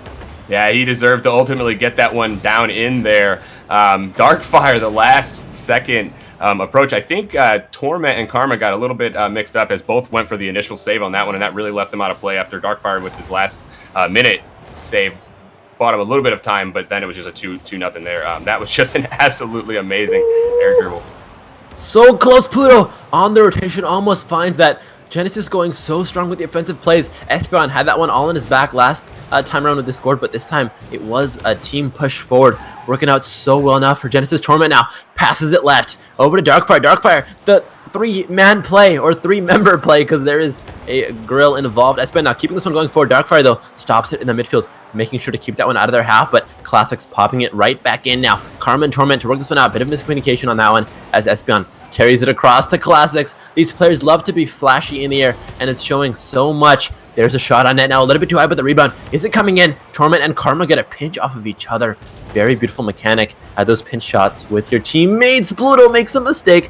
Not going to hurt him this time. The post probably was bribed before the game, stopping that one. And there's the save again from Pluto. 1 minute, 30 seconds in. What is going to be the difference maker here, Sam? Well, right now it's going to be stopping Vendetta from keeping this going, because right now they are locked in. They're really watching each other very well, and they're not at all getting caught up, mixed up into one another. They're doing a great job of pulling back when they need to and pushing forward when they need to. The rotation is just fantastic. So I think right now this is all their game to win. But you never know. Any time now, Espeon and Classics and Pluto, they definitely could step up as well. But yeah, Vendetta looking good. Definitely are as Classics pops one across. Karma though gets the intercept on that one, carrying this one all the way forward now. Up against Espeon. It's going to win out over here for possession. For Genesis, it looks like, unless Torment can fire one across. There it is, past the center line, but Classics keeps it outside of his goal here as it's popped up high. Now Espeon looking for the touch. Knockoff heading up. Pluto might be able to find something interesting here. Playing it off the corner. Carries it all the way forward. Pluto with an insane 50-50 win. Those 50-50s, definitely an interesting bit of Rocket League. Espeon for the carry on the breakout. And those breakout players, I think you're a breakout player yourself. They love those aerial plays. Yeah, the breakout does a great job of being able to chip the ball up, and then you can just follow it quite easily. So yeah, breakout is the card for me, that's for sure. And that was a very nice play by Espeon as he almost had that lead there with only a few seconds to go. Right now, actually, Genesis doing a good job to push back against Vendetta. Definitely are. There it is. The clock is here. 5. Can they find the buzzer beater? No, they're not going to find it. It was there. They've got to be kicking themselves in the shin for that one. That was there. It was open. The goal was saying, put the ball inside me. Why did I go there? But we're tied up 1-1 into OT here. 3 seconds into OT. If someone can find an early goal, an early offensive shot, Torment We'll say that was calculated. Is not going for the own goal on that one. Popping it across now. Bit of a risky play right past his own goal here. Espeon for the dump. Espeon is mad today. 15 seconds, 2-1 Espeon. Senpai. Oh man, that was just amazing. He follows up his own challenge there in midair and just slams it home. Espeon MVP. The screen told me, but I didn't need for it to tell me yet. That was just amazing. Look at him dance. Was that game 1? That was game 1. That Oh was my just God. game 1. Whew. Alright, I'm ready up, dude. We gotta get into this one. My adrenaline's pumping, heart's beating. Let's do it. They're ready too, so yeah, Ooh. let's just jump right into it. Come on, Tyrus. Come on, broadcaster. Stop pushing buttons. Press that ready. There we go. Vendetta and Genesis. What a close series. I wish this was like a best of 9. These games are so good. I want to see more of these two up against each other. Now it's Vendetta with the lead here for the series. Or not the lead, because Espeon just did that really cool thing. So it's Genesis in the lead. Vendetta looking to make a statement here. If they do win this game, they keep themselves alive for a possibility at the prize pool, which is 150 big bucks dollar dues here. Karma popping this one forward, but Pluto comes out with the pickup instead to Espeon. Espeon carries it up here for Pluto to finish. Pluto, though, not going to find the angles looking for as Darkfire comes in instead, rotating out of net. Very strong defensive player, Darkfire. That is, as Karma now gets a little kiss onto Espeon. Friendly kiss, we'll call it, as she's trying to carry it forward now. Interesting little flick off the back of her Octane on that one. Haven't seen that play too much recently. Torment and Classics now for this one, but Classics winning this one up 30 seconds in. The pace of the game, I'd want to say, is a little bit slower than the start of last one, but they've definitely got to have their hearts pumping, as we all do, because there is a minute gone in this game, and nothing too dangerous from either side. Yeah, Genesis looking a lot better in the early start of this one, building off of that overtime goal by Espeon. As now they're controlling a lot better than they were in that first game, and now we're seeing a lot more of Karma, Darkfire, and Torment back on their rear wheels. As now Classics going up. Oh, almost, as now you can see they're just looking out of sorts all of a sudden on the defensive side, trying to get those clears, but Pluto, the nice play from mid as they're swinging around real wide to get that first hit from the other side. Definitely are now off to the left side here. Espeon for the finisher. Can't quite find it, but Karma carrying it forward. Pluto comes in for the intercept. Pops one all the way across. Darkfire keeping this one up. This ball has been in the air for so long. I don't know when it's going to hit the ground. There it is, but it's still going fast. Espeon gets the clear on that one as 3v2 power play here for just a moment here. Vendetta looking to carry that one across. Not going to find the power play, but Karma, what a chip shot off of that HUD. Darkfire can't find the finish. Pluto again coming off the backboard. He was known as Plutonian Falcon back in his VQ Untethered days with Waffle and Lachinio. And you can tell why he was called the Falcon, because insane plays off of that backboard. Oh, it's popped up high, though. Darkfire, can he find that finisher off the ceiling? Putting one across. Espeon and Classics both there. Espeon running away with the bicycle clear. The play has slowed down a little bit, but Pluto's proving me wrong, going in ham. Not going to find the finisher. 2 minutes 50 left in this one. We're tied up 0-0. How many goals do you think is going to be scored in this one? This really might be a game of just one goal, or at least a one-goal difference. I'm sure we're going to see a close one because both teams are contesting really well. Not a lot of space for either team out there. And, yeah, just Rocket League at about the highest level that we can see, really, from both of these teams. Because, as you were saying, the ball's not hitting the ground much, and they're just getting in and contesting on almost every ball that you see. Yeah, definitely for me, the best Rocket League games are the 0-0s. As long as the pace of play is this fast, it keeps me on the edge of my seat, keeps my buttocks clenched. Espeon and Karma, another team kiss, a little bit more rough though, as it's popped up high now for anyone to pick up. Darkfire should have the clear, gives it over to Torment as Torment. Interesting little flick off of that HUD. These Octane players working out an interesting little mechanic, keeping those chip shots so smooth, yet they end up being much more powerful than you'd expect. Classics up against Darkfire now. Espeon up against Karma. Pretty 50-50 dead even now. It's quite a dogfight here as Pluto picks it up. Interesting little mind game. Beats one. Needs Espeon finish. Oh, Espeon! So close. The play was there. They had it all worked out. Just couldn't execute. Man. That was just a great setup overall. Everything but the finish on that one. That was beautiful. And I don't know if that was orchestrated or if they were just working it out right then. But oh my God, that was close. That it was as Classics now pops it up high. Looking to carry it forward. Not going to find a Darkfire there instead, though. Keeping it forward here for his team. Vendetta. 1 goal. We think this might be the difference maker. Karma popping it up across. Oh! What? Darkfire reads it perfectly, putting Vendetta up 1-0. Yeah, such a quick decision to take flight there, and even with it bouncing off the ceiling at a high rate, he read it the whole time. He was going up for it, and no one was going to stop him. That was a great goal, and actually a really great assist there by Karma as well, to bump it up down off the ceiling away from the defender, but also in a spot that Torment could get it. Definitely is, and Karma now carrying this one all the way forward for Torment to finish. Neither, though, going to find the touch looking for his Classics and Espeon looking for antics in the air. They found the pin shot off of each other. How do you work that mechanic out, the timing, and everything has to be precise. So close. Pluto comes out with a clear. I wish we had more time to talk about that interesting player-to-player pinch mechanic, but we can't, as Torment putting that one in 50 seconds left. 2-0, Vendetta taking the lead and making a statement. Yeah, all of a sudden they're bearing a few, and even though all three orange players were surrounding Torment, he found that nice little area where he was all alone, and that was just a great shot. Put it right out of reach, and wow, all of a sudden 2-0. I kind of wasn't expecting this, but obviously Vendetta have come to play. Ooh, Espeon and Classics looking to carry this one forward. I love the chemistry though from Espeon, Classics, and Pluto. I think their goals are much more enjoyable to watch than Vendetta's, but Vendetta is the winner here. What? Oh! What is that?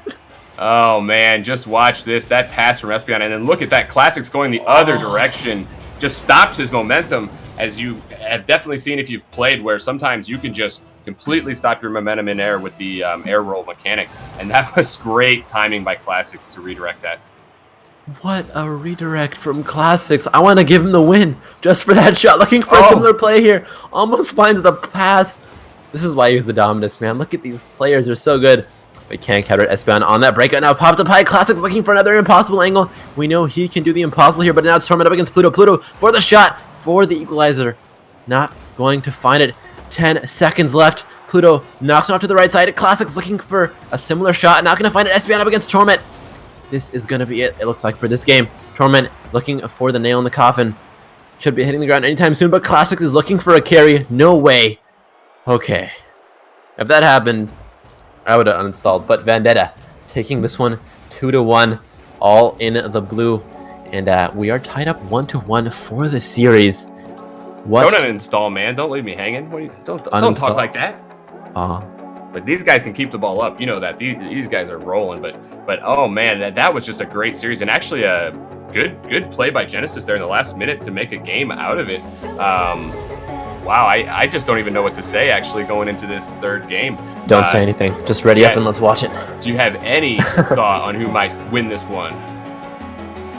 Oof. Let me find a coin. That's how close it is for me. I need to flip a coin. I have no idea. I think it's too close to decide. But Espeon, Classics, and Pluto, Team Genesis, possibly the first chapter in their incredible career. See what I did there? Because it's Genesis. Haha. Pluto and Darkfire now. You're a man of great work, Jim. Thank you. Espeon now for the shot up against Darkfire off the right wall here. Classics looking to carry this one all the way forward. Torment though coming up to pick up Classics, looking to read that mistake there. Espeon, can he find the dunk? Not quite. Karma coming out with the save, and now Pluto looking for the angles, almost finds that corner. There is no defender in net. Finally, Torment and Darkfire rotate across. Now Torment carrying it all the way across, off the ceiling for the shot. Darkfire though can't quite find it. Now Pluto and Torment looking to work this one out. Espeon there for the finisher, not finding it. Can he carry this one all the way across though? Not quite. Classics off the side to himself. Classics, you're mad, Classics. What beautiful air control coming out from Classics today. Yeah, he kind of pops it up off the back wall himself, and then the great twist. That was just an absolute perfect twist to get at the exact angle that he wanted to. And right now, we're seeing Genesis, I think, understand a little bit more from that last minute of play that we saw from them in the last game. I saw that their style changed just a little bit, and I was hoping they'd actually come into this game and play a little bit more with that wide open style, because now we're showing that they're actually controlling the play, not waiting for the play to come to them, and it's working out really well. Definitely 4 minutes left in this one, chat. Give your team some love. If you want Genesis to win, get some Genesis Bible thumps in there. If you want Vendetta to win, show me some Craigasms or PRL-gasms. PRL-gasms definitely the choice for me. But now Classics looking to pick this one across. Can he put it center? Not quite. Karma now comes out with a pickup over to Torment. Actually beats Pluto. I thought she would go for the pass, but she opted for the single individual style of play there. Almost worked out. Now it's over to the other side of the pitch, but Pluto knocks it right back over Torment, and Karma up against Classics. Classics is really strong along with the rest of his teammates in those 50-50 situations. A lot of time in Rocket League, we talk about 50-50s being a bit of randomness, but if you can control your card and where you want to be, you can usually come out the winner of those 50-50s. Yeah, and it's kind of a combination between the decision making to whether you should go for it, and then, like you said, the mechanic of how to put your car as you're up in the air trying to challenge the other player. And you're right, Classics is doing a great job. And he's actually a big reason I think that his team is in the lead right now. I'm kind of been watching from his view a little bit. And as he goes, his team goes as well. Oh, but he can't get back for that one as just a 2-0, a little bit of a lopsided opportunity. And maybe he waited a little too long back into the defensive zone there as Espeon went up for it but didn't get the hit. Yeah, classic off to the races play there for Vendetta to take this one back up 1-1. We are in game 3, and overtime would be all of our prayers answered.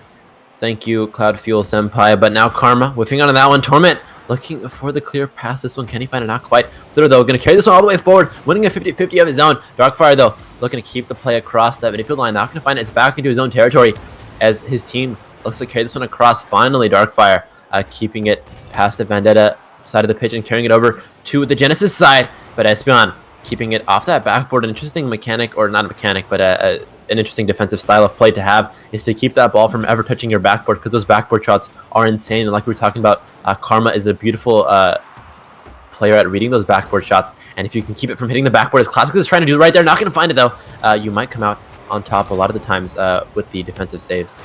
Yeah, especially at this high level. We kind of watched as the style of play, I think, grew, and the direct shots in Rocket League at this higher level weren't as effective. Obviously, these players can make the saves when they need to, so you watched and saw that players started to work that backboard more and go for those second opportunities on purpose. But yeah, you're exactly right. A team on the defensive side that can control the backboard and not even allow that chance is definitely going to have a good chance as well to stop the play from happening entirely. Yeah, definitely. These teams are so fast on the rotates, using that backboard to maybe buy yourself some time or give a wacky angle for the opposition. It also keeps your rotations going strong and fluid, so the backboard pass is probably going to be very crucial here to decide the winner. And if I was to guess, I'd say we'd see an interesting little backboard pass to finish off the game. Espeon finds it off the post. Now Pluto, the third rotation coming in, needs to finish it. Oh, he floats it across. What a mind game. Trying to carry it across. Not going to find the finishing touch. Karma, epic save. Karma looking for another one, but Darkfire saves her from having to do any more work in the defense. She has done enough this game, but she has to do more. It is still 1 minute left in this one. We're tied 1-1. Overtime is going to be golden goal, but there's no need. No, the post. Killing the hopes and dreams of Vendetta here. A minute still left in this one. The post. So cruel. Unbelievable series of plays on both ends. I thought for sure both teams there were going to take the lead. I cannot believe this is still tied, but we're just seeing some great individual plays as guys are flying around now. Ooh, some whiffs as well, as maybe adrenaline is running now. This is just insane. I can't do this anymore, but I really want to. Espeon pushing it forward. Karma as well. Carries to the left side. Torment back over to Karma. Beautiful angle. Torment was able to split all 3 players of Genesis to carry that one across, but it's not going to be enough now. Espeon and Pluto looking for the pinch shot. I don't know how you ever time that, how you even practice those car-to-car pinch shots. They are insane and can work out and do wonders for you. But 20 seconds now left on the clock as Darkfire pushes this one forward. The finisher from Torment. Even the power play, Darkfire did everything right. Oh my god, it's a 2v2 now. Torment, can he finish it? Not quite. Off the top. Espeon for the clear. I think both teams are going to want to settle for an overtime at this point. Maybe reset themselves, but Darkfire and the rest of Vendetta are still going ham. They want to win this one in regulation time. I think Vendetta wants this one. Can they do it? It's off the top. Oh, that's going to be it. We are into overtime, ladies and gentlemen. 1-1. This decides who heads into the finals. The grand finals again is a $150 prize pool. Not like this. So close on that one. 6 seconds left on the clock. Interesting passing play now. Classics popping one up. Torment there as well. Off the left wall. Classics for the finisher. Not finding it. Pluto now as well. Almost finds that angle. Karma and Classics now battling out in the 50-50. It's a pretty dead even one. We've got 22 seconds on the clock now. It is golden goal here in Rocket League overtime. That's how it works. So the next team to find that goal will come out the winner. Any predictions, Sam? I really have no idea. I might have tried to predict going into this game, but I'm not even going to try now. Both teams are just... I can't believe how we're seeing the play go back to the other end and sort of stay there for a little bit, but then it's almost like one team gets exhausted. But oh, there it is, as now Genesis is actually going to move on to the finals there. Oh man, what a great play by Espeon to push it right down to Pluto. Classics even came up with that sort of the fake spike that you see volleyball players do, where they jump up for it, whiff it out on purpose, and let their teammate go for the spike. That's how it worked out in that one. Espeon came out with the pass, and the shot, the finisher, the decider for this one was Pluto, coming out at the bottom of the scoreboard, but it's going to be enough because he did decide the winning shot. And there it is, folks. Genesis heading into the finals up against Revival. The finals will be coming up after a short break. I think we all need a little bit of a rest after that insane series. Can't wait to see what the finals has to bring. But again, don't go anywhere. Finals coming up next. It is a best of 5. This is PRL.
Ladies and gentlemen, boys and girls, we are back with the grand finals. This is why we're here.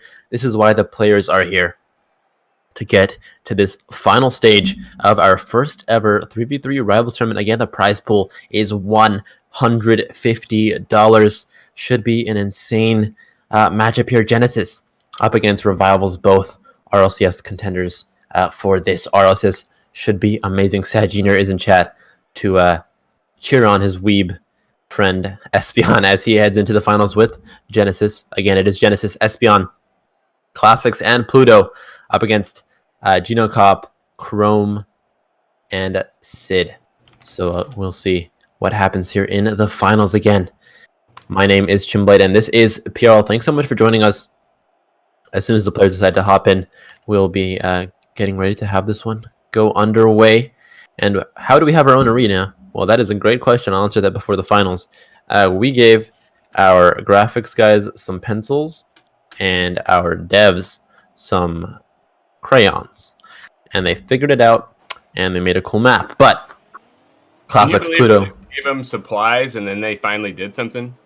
Yeah. It was like, why aren't you guys producing anything? It's like, oh, you need tools pencils. to work with. Right, yeah, we were just giving them nothing. We're saying, like pull a pencil out of your butt, and they can't do that. So we gave them the colored pencils, we gave them the markers, we gave them the Sharpies. They made this amazing map where the grand finals will be taking place. Chrome up against Classics, first kickoff of this best of 5. Espen off the left wall as it's carried over though by Gino Cop. Gino Cop looking for the finish. Pops one all the way across for Sid here. Sid, though, might have this angle, looking for the sneaky little shot past Espeon and Pluto. Couldn't quite split them, though. Now it's Chrome off that right wall up against Espeon, who's carrying it all the way forward. Gino Cop now there as well.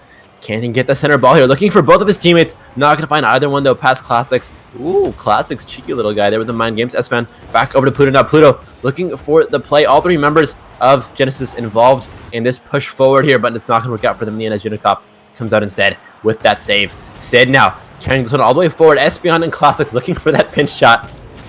I think they've got it one or two times throughout the tournament here, but that is definitely a difficult shot to pull off. 1 minute has passed. Espeon, I would have to say, and his Genesis squad are probably the ones who are going to be scoring the first goal because their pressure so far in the first minute has been top-notch. Yeah, they're really flying right now. They're moving at a high rate of speed, and they're making Revivals make the saves here. As you see, Espeon almost, the crossbar gives him no love, though, as it almost goes in. But yes, you're exactly right. Genesis right now taking the better of the play here in the first little bit. Gino Cop, though, off to Sid. Oh, almost going to find that one. The keyboard and mouse player, Gino Cop himself, needs to save now.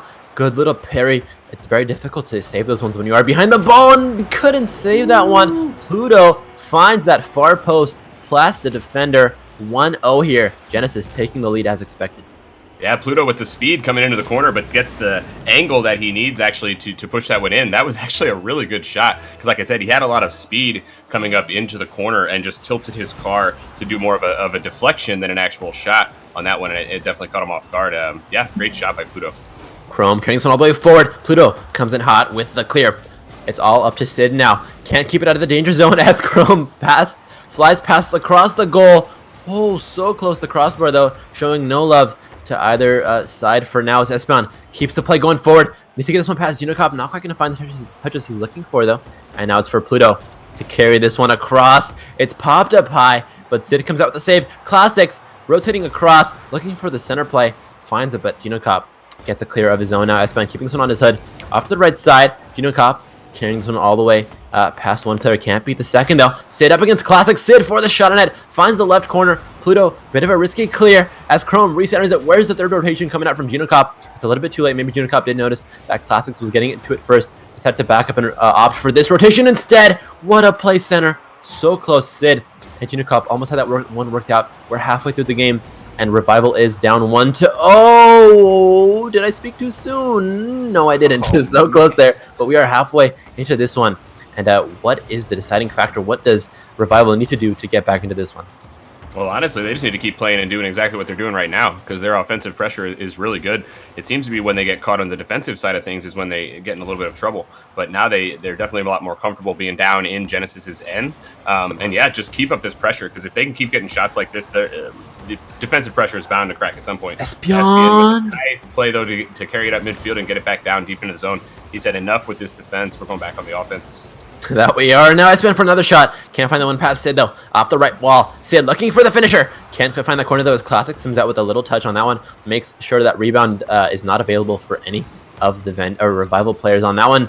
Interesting cheeky plays from Classics. Can't get the mind game past Chrome, though. As Espeon picks this one up, but it's intercepted by Sid as he carries it forward over to the blue side of the pitch. Up against Pluto. It's in the air for anyone to pick up. Classics gets this one over to Espeon. Espeon pops it right back over. Classics for the finisher. Interesting play between the two top players here for Genesis here. Espeon and his teammate definitely so strong. Interesting little play, 3-3 against 1 on that one, but Espeon comes out the victor as he carries it forward now. He is up 1-0. Not much need to be super risky on the offense, but still, if they can get that second goal and possibly the third, they should be secured here for game number 1. But 1-0 is still a bit of a risky lead, especially against a team like a Revival. Yeah, definitely not a lead that you want to sit on, and I don't see them doing that. Also, they're doing everything that they can to try to put another one on the board. But yeah, we're seeing great play from both sides here. I think one thing that maybe will decide this one is if that third guy can get in. I've noticed a couple different times where two guys have been working real well down into the offensive zone, but that third guy hasn't been there in the nick of time that he needed to be to make that play. So that's probably going to be the key, I think, is getting the third one. And you saw as Sid comes up as the third man and takes that one in. What a power play. Look at this one. Chrome reads the pass and Gino Cop, bam, deletes Pluto off the map. Sid takes the finisher in a 3-2 power play. Those demo plays are so crucial, especially in close games like these when it's a 3v3 and it's so close. power in numbers works out in your favor here as the 3 versus 2 power play does work out for the Revival. Tying this one back up, 27 seconds in. This is only game 1, and we might be seeing an overtime here, but there's still 20 seconds of regulation time. Espeon knocks it over to Classics. Classics for the finish, not going to find it. Pluto there instead. Pluto to Espeon. Espeon the back pass. Can't find his teammate, though, as they've both gone into a bit of opposite position, waiting for the offensive. Coming out from the opposition, Vendetta, or Revival, rather, whiffs out on that one, and a huge save coming out from Gino Cop. This is going to be hitting overtime anytime soon. There it is, into overtime, 1-1. Insanely close game here, Sam. Yeah, it really has been a great game 1. Excuse me, both of these teams have certainly come to play. I don't really know what to look for as far as going into this overtime, actually, as both teams are absolutely flying. As we see Sid with a nice challenge, Espeon there does make the save. We're getting some nice pressure now from Revival as both teams kind of change their it's like one team gets going and the other one decides, oh, we're not going to do it, and there it is. That one, though, was all the whole way through Revival. 4 touches from Gino Cop. This team on his back carries it all the way across. 1v3, keyboard and mouse. Might not be so bad. Did you see those bounces as he was coming up the wall? That was just ridiculous. As the ball stayed right there with him, ping-ponging back and forth. Oh, just a great shot by Gino Cop. In overtime, no less. That was insane. The players are ready. We're readying up. Give them some love. Revival up against Genesis. What a close series on this one. And if you want Revival to take it, give me some Bible thumbs. If you're here for Genesis, some Craigasms or PRLgasms if you're that cool. We'll see what happens, though, as we head into game number 2. It is a best of 5. But game number 2 is still a crucial game in the series. Not as crucial as game 3, but definitely an important one. We'll see what happens. Espeon now up against Gino Cop. First kickoff, 4:58 on the clock, 0-0. Tied up here. Gino Cop on the ground. Rotates one over to the center, but Espeon should have the pickup now. Looking to get this one past Chrome. Not going to find it. Over to Sid now. Sid for the impossible far post shot. Finds the top shelf where Mother never dusts. Wow, you caught me off guard with that one, but like you said, the impossible angle by Sid, that was just a great shot. Another tight angle from this Revival team, as they're kind of masters of those corner shots. Yeah, but that was definitely a great shot by Sid to take the lead. Definitely was. Over to Classics now. Carrying this one forward on that snakeskin. Gets a kiss over to Gino Cop as he rotates this one forward. Espeon almost finds that finisher. So close on that one. Popped up high now. Anyone for the finish on this one? Gino Cop, they'll come in with the belly up on the Dominus. Over to Chrome for the finisher. Chrome not going to find that one as it's back in the air now. The ball is in the air for so much at these games. Every single time the ball goes back to the ground, the players take it right back up because they like to play in the air. I think they might actually be better in the air than they are on the ground at this point.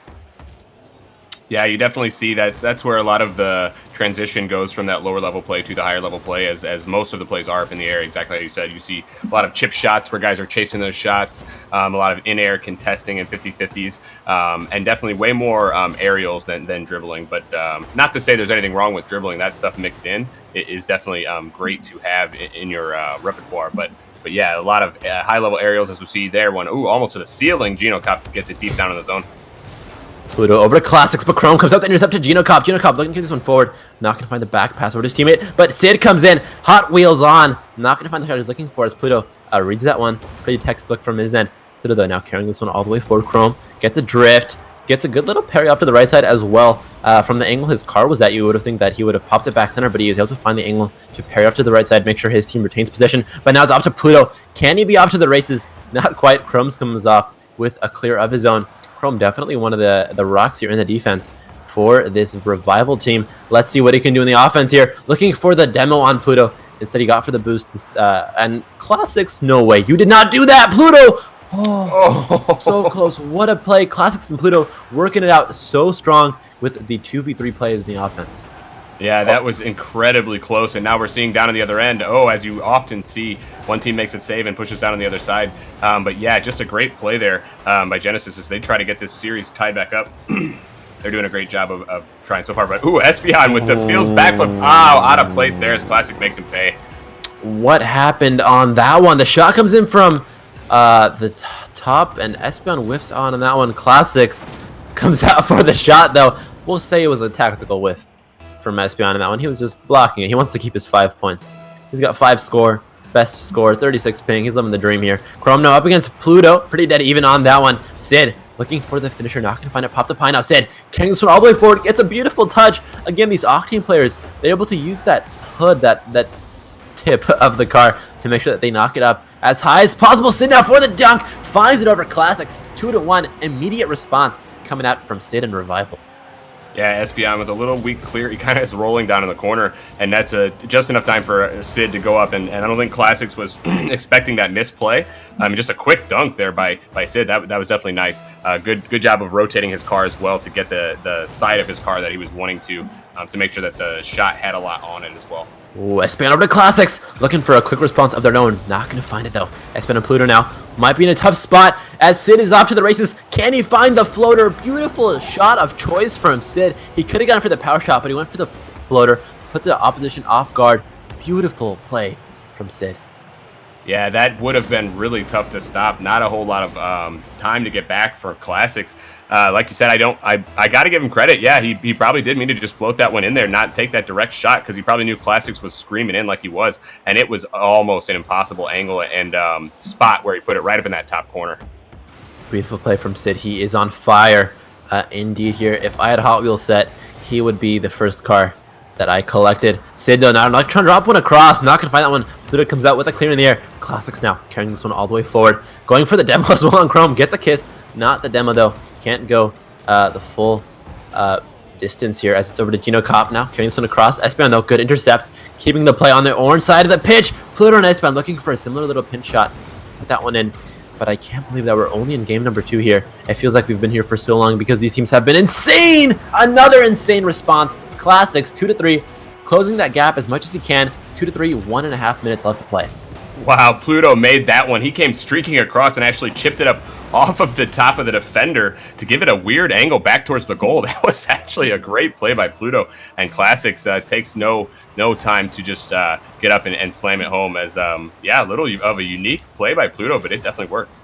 Unique is amazing. Rocket League, a lot of the stuff you see that the, I guess what separates the best from the good is their innovation, how well they can be creative, especially in times where they need to be clutch and they don't have that much time to think. Times like that where this Genesis team really does shine. As Gino Cop now up against Pluto. Classics for the touch center. Pops one across. Chrome, though, needs the clear. A little bit of a weak clear as it's Espion back in possession now, looking for the equalizer. Not going to find it. Chrome keeping this one out of harm's way here. Looking to carry this one all the way across past Espion. Not going to happen, though. Classics coming in with the snake. Looking to rattle things up here as Espion instead pops it up high now. Pluto for the shot on net. Can't find it, but can't Espion. Not quite. 3-2. Classics for the equalizer. Finds it. Classics pulling the bunny out of the hat. Getting the hat trick to his name. 3-3. All Classics on that one. Yeah, he was blazing down the field. It looked like he was just going to keep rolling, but decided to just make the decision to cut back in at perfect timing, really. And wow, before you know it, Genesis has tied this one up. I thought maybe Revival were on their way to a win, but next thing you know, they're right back in it. Wow, so close. Classics almost got this 4th goal of the game. The bunny out of the hat +1. Espion up against Chrome, not going to find it. Sid instead carrying this one all the way forward. Gino Cop for the touch forward. Maybe he was going for the shot, maybe for the pass. Ended up being pretty much nothing. Just gave possession over to the opposition on that one as Chrome knocks across, but Espion throws it right back over to the orange side of the pitch. Classics looking to keep this one in the penalty box, but Gino Cop instead with the clear. Pluto now for the bullet on net. Not finding the laser beam he was looking for, though. Gino Cop and Chrome onto this one now. 2 seconds left.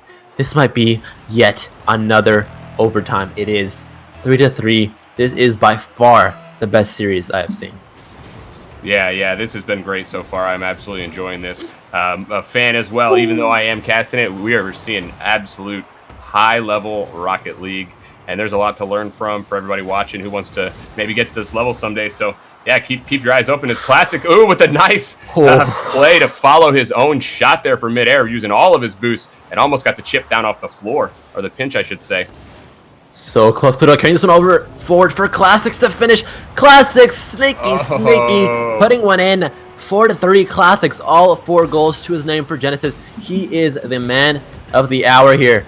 4-3, 30 seconds into overtime. Classics, what a god. Blazing in there with the stylish demo goal. As he took the shot, he took out the defender as well. I mean, you can't do much more than that. as Classic's looking real pretty as he does a nice twirl on the screen for us. Oh, that was just a fantastic series. Another overtime game, and look, these guys are ready to just hop right back into it as well. As Revival, they're kind of chomping at the bit to get back at that one because, going into overtime, I'm sure they wanted to win that one. This is insane. We're all ready up, and again, it is Genesis up 2-0 for this one. Both times in overtime. I think Classics, no, was it Espion? Yeah, Espion and then Classics were the ones who came out hot for this team, but Pluto definitely holding it out in the defense like he usually does for whatever team he plays on. Pluto, a strong defensive player, comes in with a more passive mindset and is able to carry and control the game as he'd like. But this is it. We're at 5 minutes here. Game has reset. Any predictions, Sam? No, I'm not going to make a prediction, but I will just say I think on both sides, if Chrome can get into the play a little bit more, I think that's going to give Revival a little bit better of a chance. And then Pluto, like you were saying, if he can pull up a little bit from the defensive, that's just going to give Genesis that much more pressure on offense. So, no predictions from here. I've kind of learned from that. I don't know how to predict these high-level games. They're just crazy. But definitely Chrome and Pluto, the two players to watch out from each respective end. Classics looking for the finisher, not going to find it. Espion though carrying this one all the way forward. I was going to go on a Rap God spree there. Decided to slow down though as this is past the midfield now for Classics to carry this one across. Carrying it forward, but Chrome comes out with an intercept. Pluto reads that one instantly from the defense. This is why he's such a good defensive player. He can read those passes, those clears from maybe like 5 seconds before they even enter his half. He knows where to be and knows what to do. Carrying this one forward now. Pluto keeping the play strong, looking to get it past Hot Wheel. Does do that, but can't get it past Chrome on that one. Good little back pass though from Pluto to Classics. Classics looking to carry this one across. So close now. Pluto drops one down. Gino Cobb coming out with a save of his own. Or not a save, but we'll call it a midfield save. If that's a thing. I don't think it is, but whatever. I made it a thing. And now Hot Wheel Sid off the backboard. Pluto coming out with a clear. Chrome for the finisher. The two key players, Pluto and Chrome. And looks like they've been playing about the same. Pluto has been a little bit more in the defense than Chrome. You said you wanted him to show up a little bit big in this series and this game specifically, because if he doesn't, that is going to be it for Genesis here. So anything in specific? Man, really okay. I didn't mean. Yes, I don't mean to throw it all on Chrome. On Chrome here, that is for sure. I didn't mean to do that. I'm sorry. But I mean, for you, the key player was Chrome for Revival. So if he can do something big, you think that is going to be the difference maker of this game, right, Sam? I do, because kind of some times where I'm not saying he's made any misplays, but I think some opportunities for him to make some big plays, and if he can, that'd be kind of the difference maker in my mind. But both teams are looking really good still in this scoreless bout, as I don't think Revival wants to give up the third game in the best of 5, because last I checked, that would mean they would lose the series, so they definitely want to take this one. Hot Wheel Sid and Classics make it out in the corner. Finally, they got rid of it. That was it. They broke up so quick, like all of my high school relationships. Now Pluto over to Espion. Espion looking for the finisher. Can he find it? Puts it center. Chrome and Pluto up against each other. Pluto winning this one out. Almost finds the 3 touches, but Chrome comes out with a save. Classics is now carrying this one all the way forward. Oh, I thought he had spikes on him for a second. Hot Wheel Sid. The ball was at his nose for so long. Juno Cup not coming out with the finish. Pops one across. Espion up against Hot Wheel Sid. Espion winning that one out. And now Chrome in the air, looking to carry this one forward. We are at 0-0. I'm really feeling another overtime here. I really want to see another overtime, but I also do kind of want to see the underdog for this one win. So I'm rooting for a Revival from here on out. If you're rooting for Revival, give them some love! And they're going to need it, because Pluto just put in the first goal of the game for Genesis. Yeah, that was good. Espion, again, like we were talking about earlier, up off the backboard, probably chose to do that on purpose, I would think, because they did have a defender in net. And as soon as it backs up off the backboard, it really leaves the defender out of place. And that was a great follow-up by Pluto. So, yeah, a good shot and a good assist there as well, as they get the lead now in this deciding game. If they can kind of hold on to this one, they will take it. Yeah, definitely. And Spike, you were asking why I'm saying it's 2-0, because the series score is 2-0 for Genesis.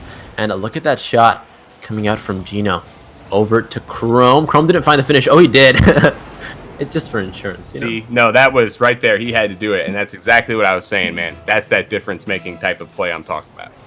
Definitely is. Sid now up against Classics off the left side. Gino Cobb looking to finish this one off the wall. Interesting little touch. Pirouettes across. Now Chrome for the finisher. Can he put that one across? Oh. So close. Classics keeping the defense, though, all rattled up with that dominant snakeskin. Dropping down on this one hot as well. Off to the right side, Chrome looking to get a big clear on this one, carrying across the backboard clear. Very textbook, but Espeon reads it instantly in the air. Keeps this one on the orange half. Back over the Chrome, gets an NA back pass to the opposition. Classics off the right wall. Espeon off the ceiling now for Classics to capitalize. Classics, though, can't quite find it. A minute left. We are tied up 1-1. What is going to be the difference maker, Sam? I have no idea. No, I like that both teams are still playing wide open. They're not sitting back.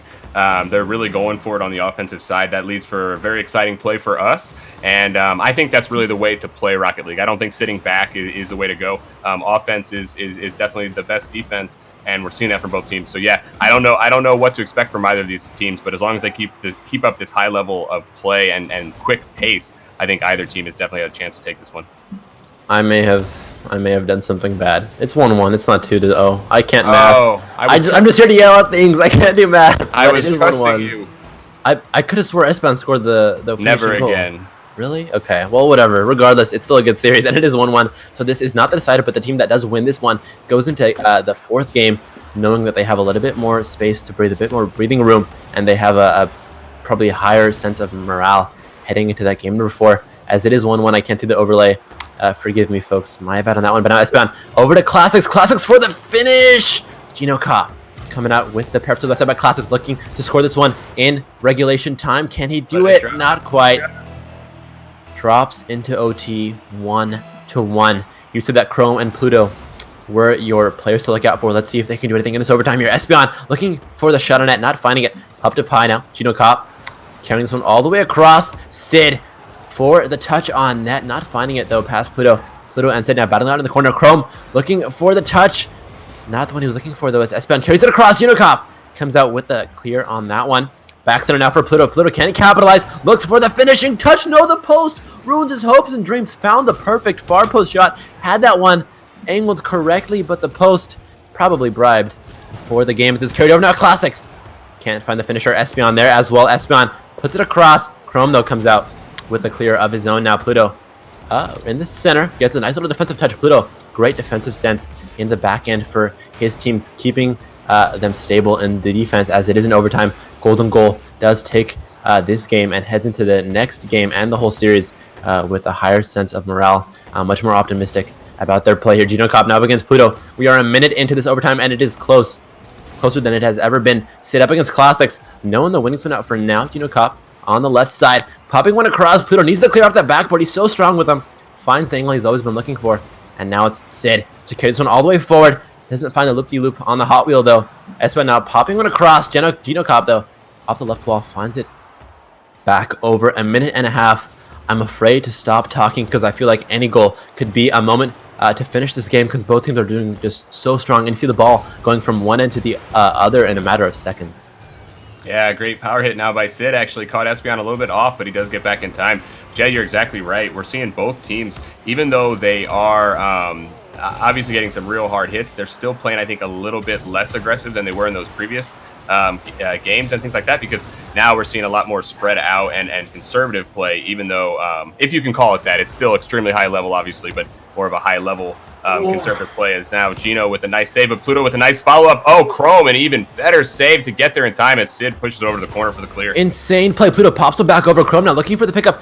Can he carry this one across? Can't quite find the touch. Classics instead now. Off the left wall, Sid. Off the backboard, looking for a teammate, but Classics so strong. Knows to not let that ball touch that backboard, because once it does get past that backboard, his team is going to be in a lot of trouble, especially against a rotation-heavy team like Revival. Carried back across now, Classics with the pickup off the left wall. Trying to carry this one all the way across. Gino Cop and Chrome there in the net. Chrome comes out with the clear this time around. Gino Cop now needs to get it clear off that wall. Can't find it. Pluto.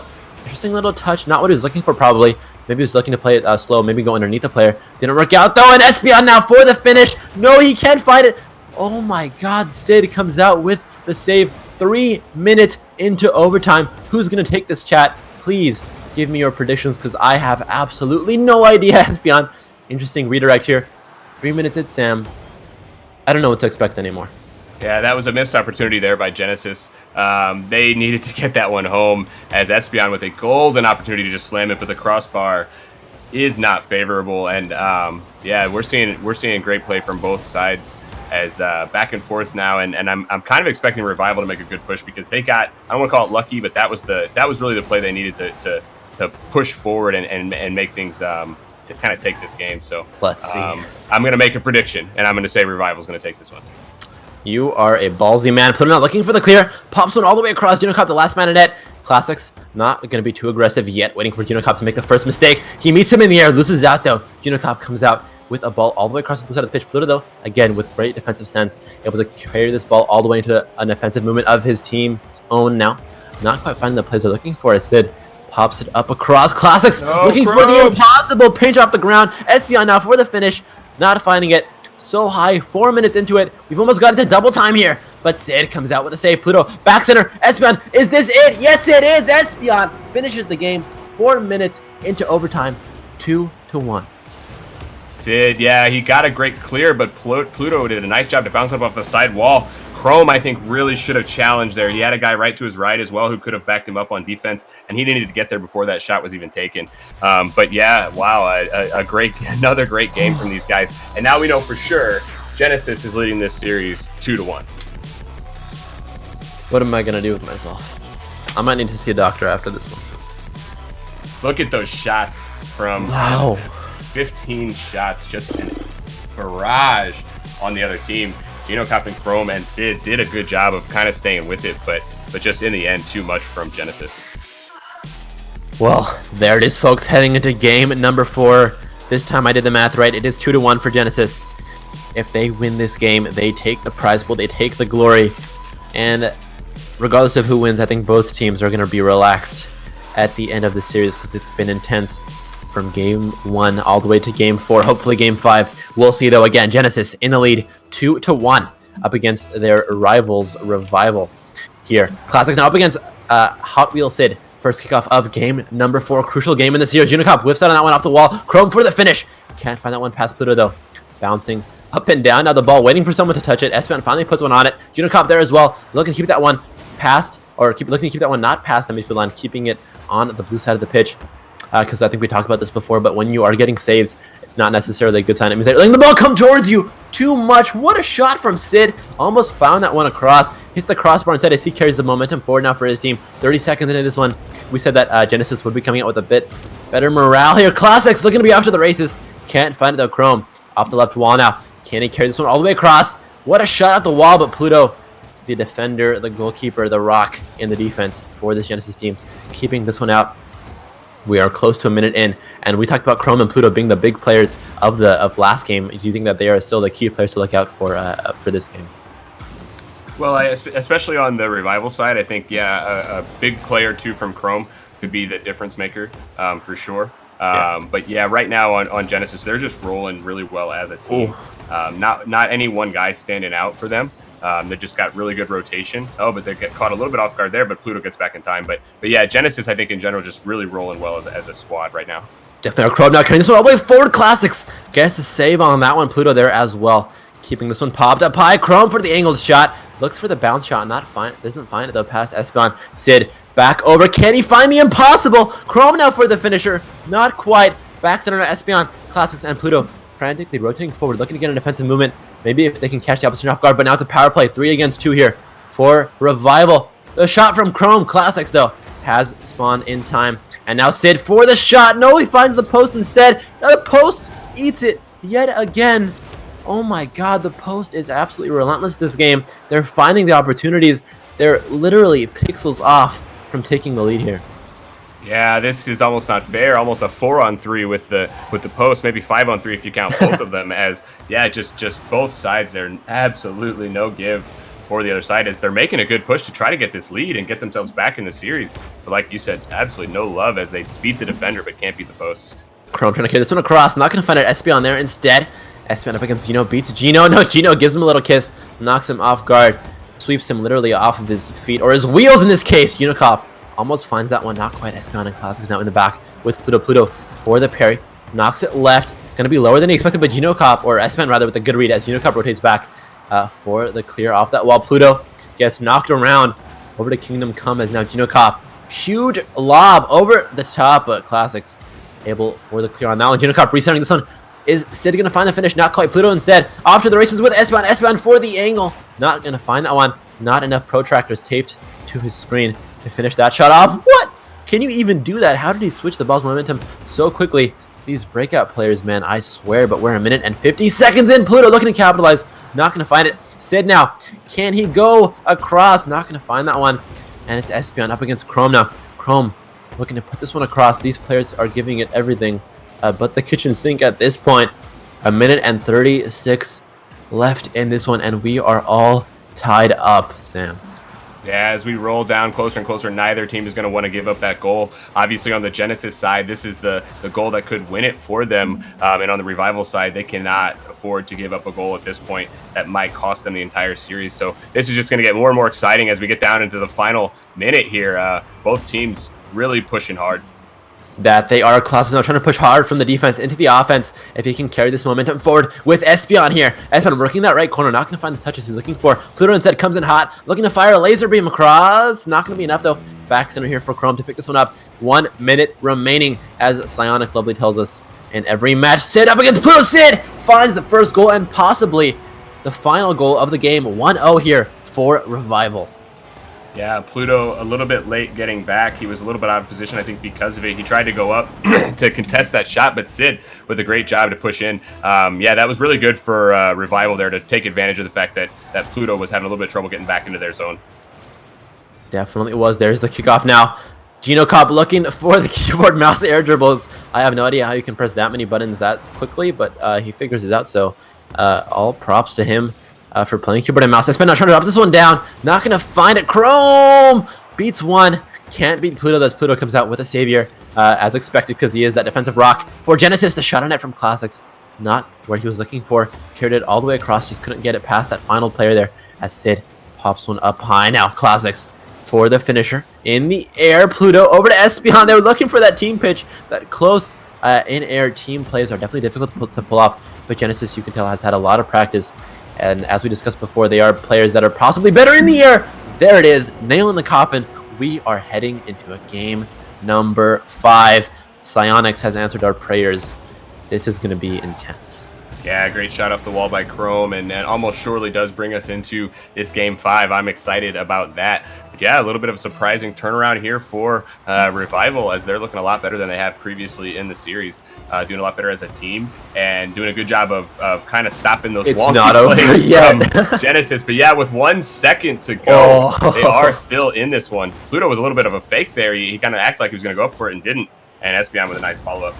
Pluto says it's Rossable. Carrie, are you in chat? Kappa Ross is out for Genesis. Can they put it in with 1 second left? Kappa Ross is praying with the cheekiness. It's going to be off the wall now. Pluto looking for the finisher. No, it was there.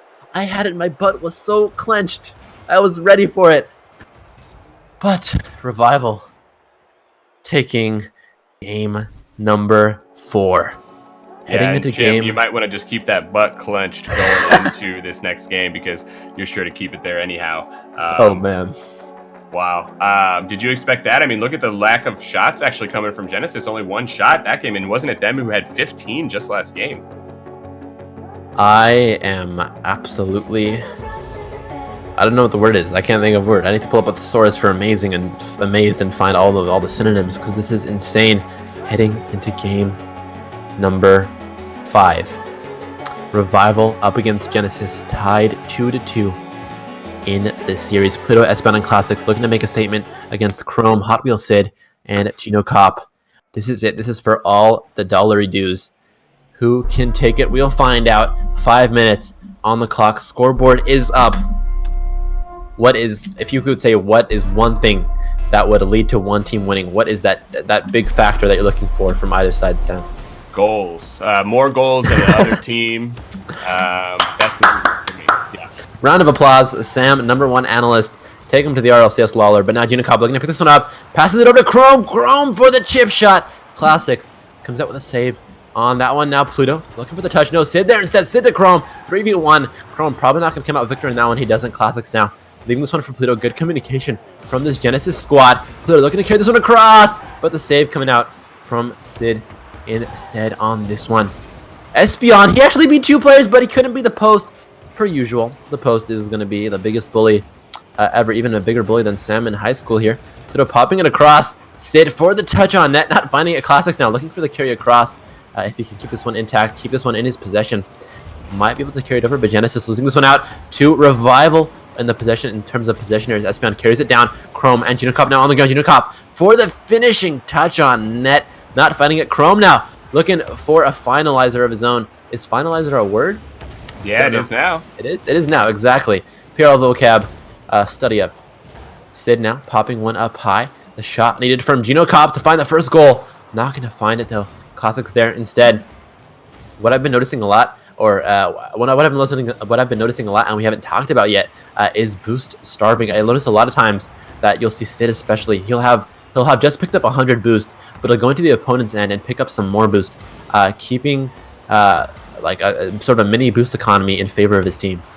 Yeah, and it's certainly important once you're pushing down on them into the offensive zone, exactly like you said. If you can get down and grab their corner boost from them, it makes it real tough to make the saves. Because obviously, I mean, you usually need at least a little bit to make saves, and you can grab the pennies, obviously, but those big boost canisters can certainly make all the difference, both on the defensive and offensive side of things. So yeah, you're exactly right. If you can get down there and boost starve the other team, that's going to be huge. Definitely is. We'll see that coming to play as well in the air. But now Junocop coming out with a clear of his own. Looking to get this one past Classics, but Classics carrying it forward to Espeon. Why? He gets the most amazing shots, but some things like that you'd think he'd be able to do. Can't blame him. It was a difficult shot, but man, if Espeon had that one, that would have been amazing. Now, Sid popping one back center. Espeon and Classics coming out with the team pinch. Cleaning that one out. Junocop up against Pluto. Dead even on that one. Chrome rotating back around.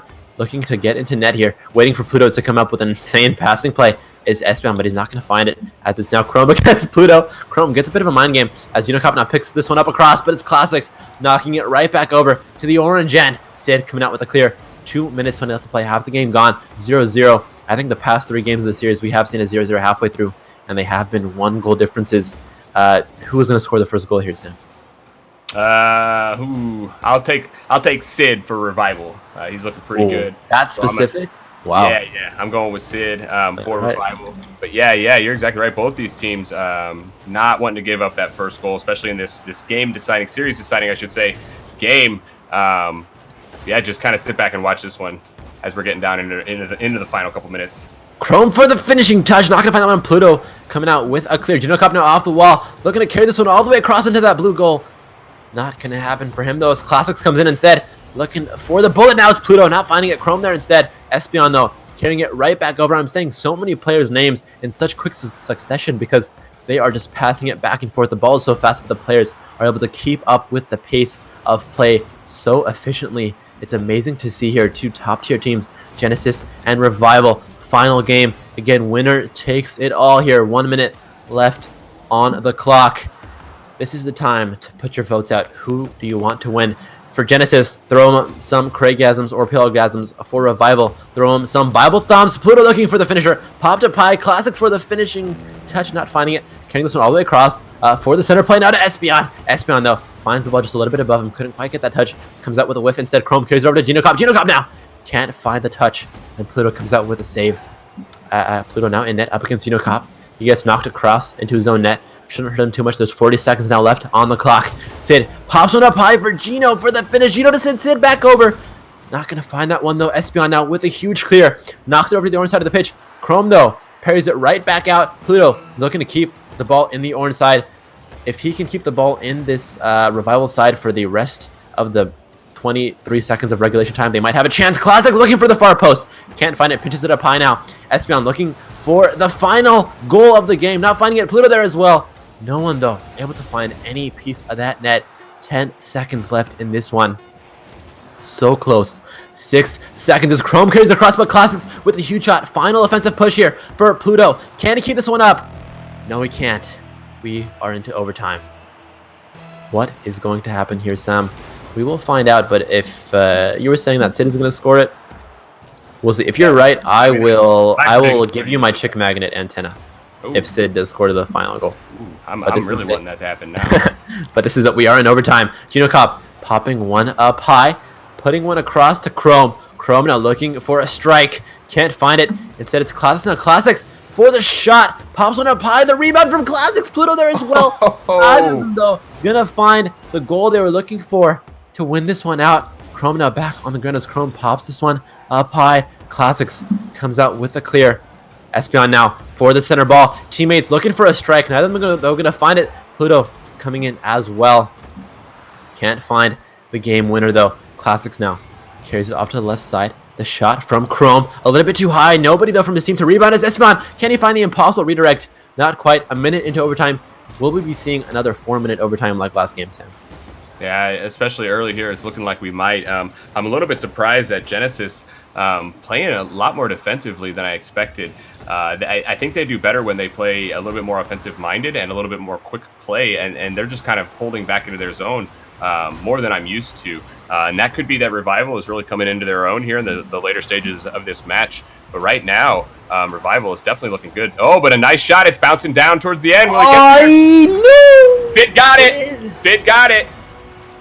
That's Sid's goal, man. He hit it in. That's Sid's goal. That's all I'm saying.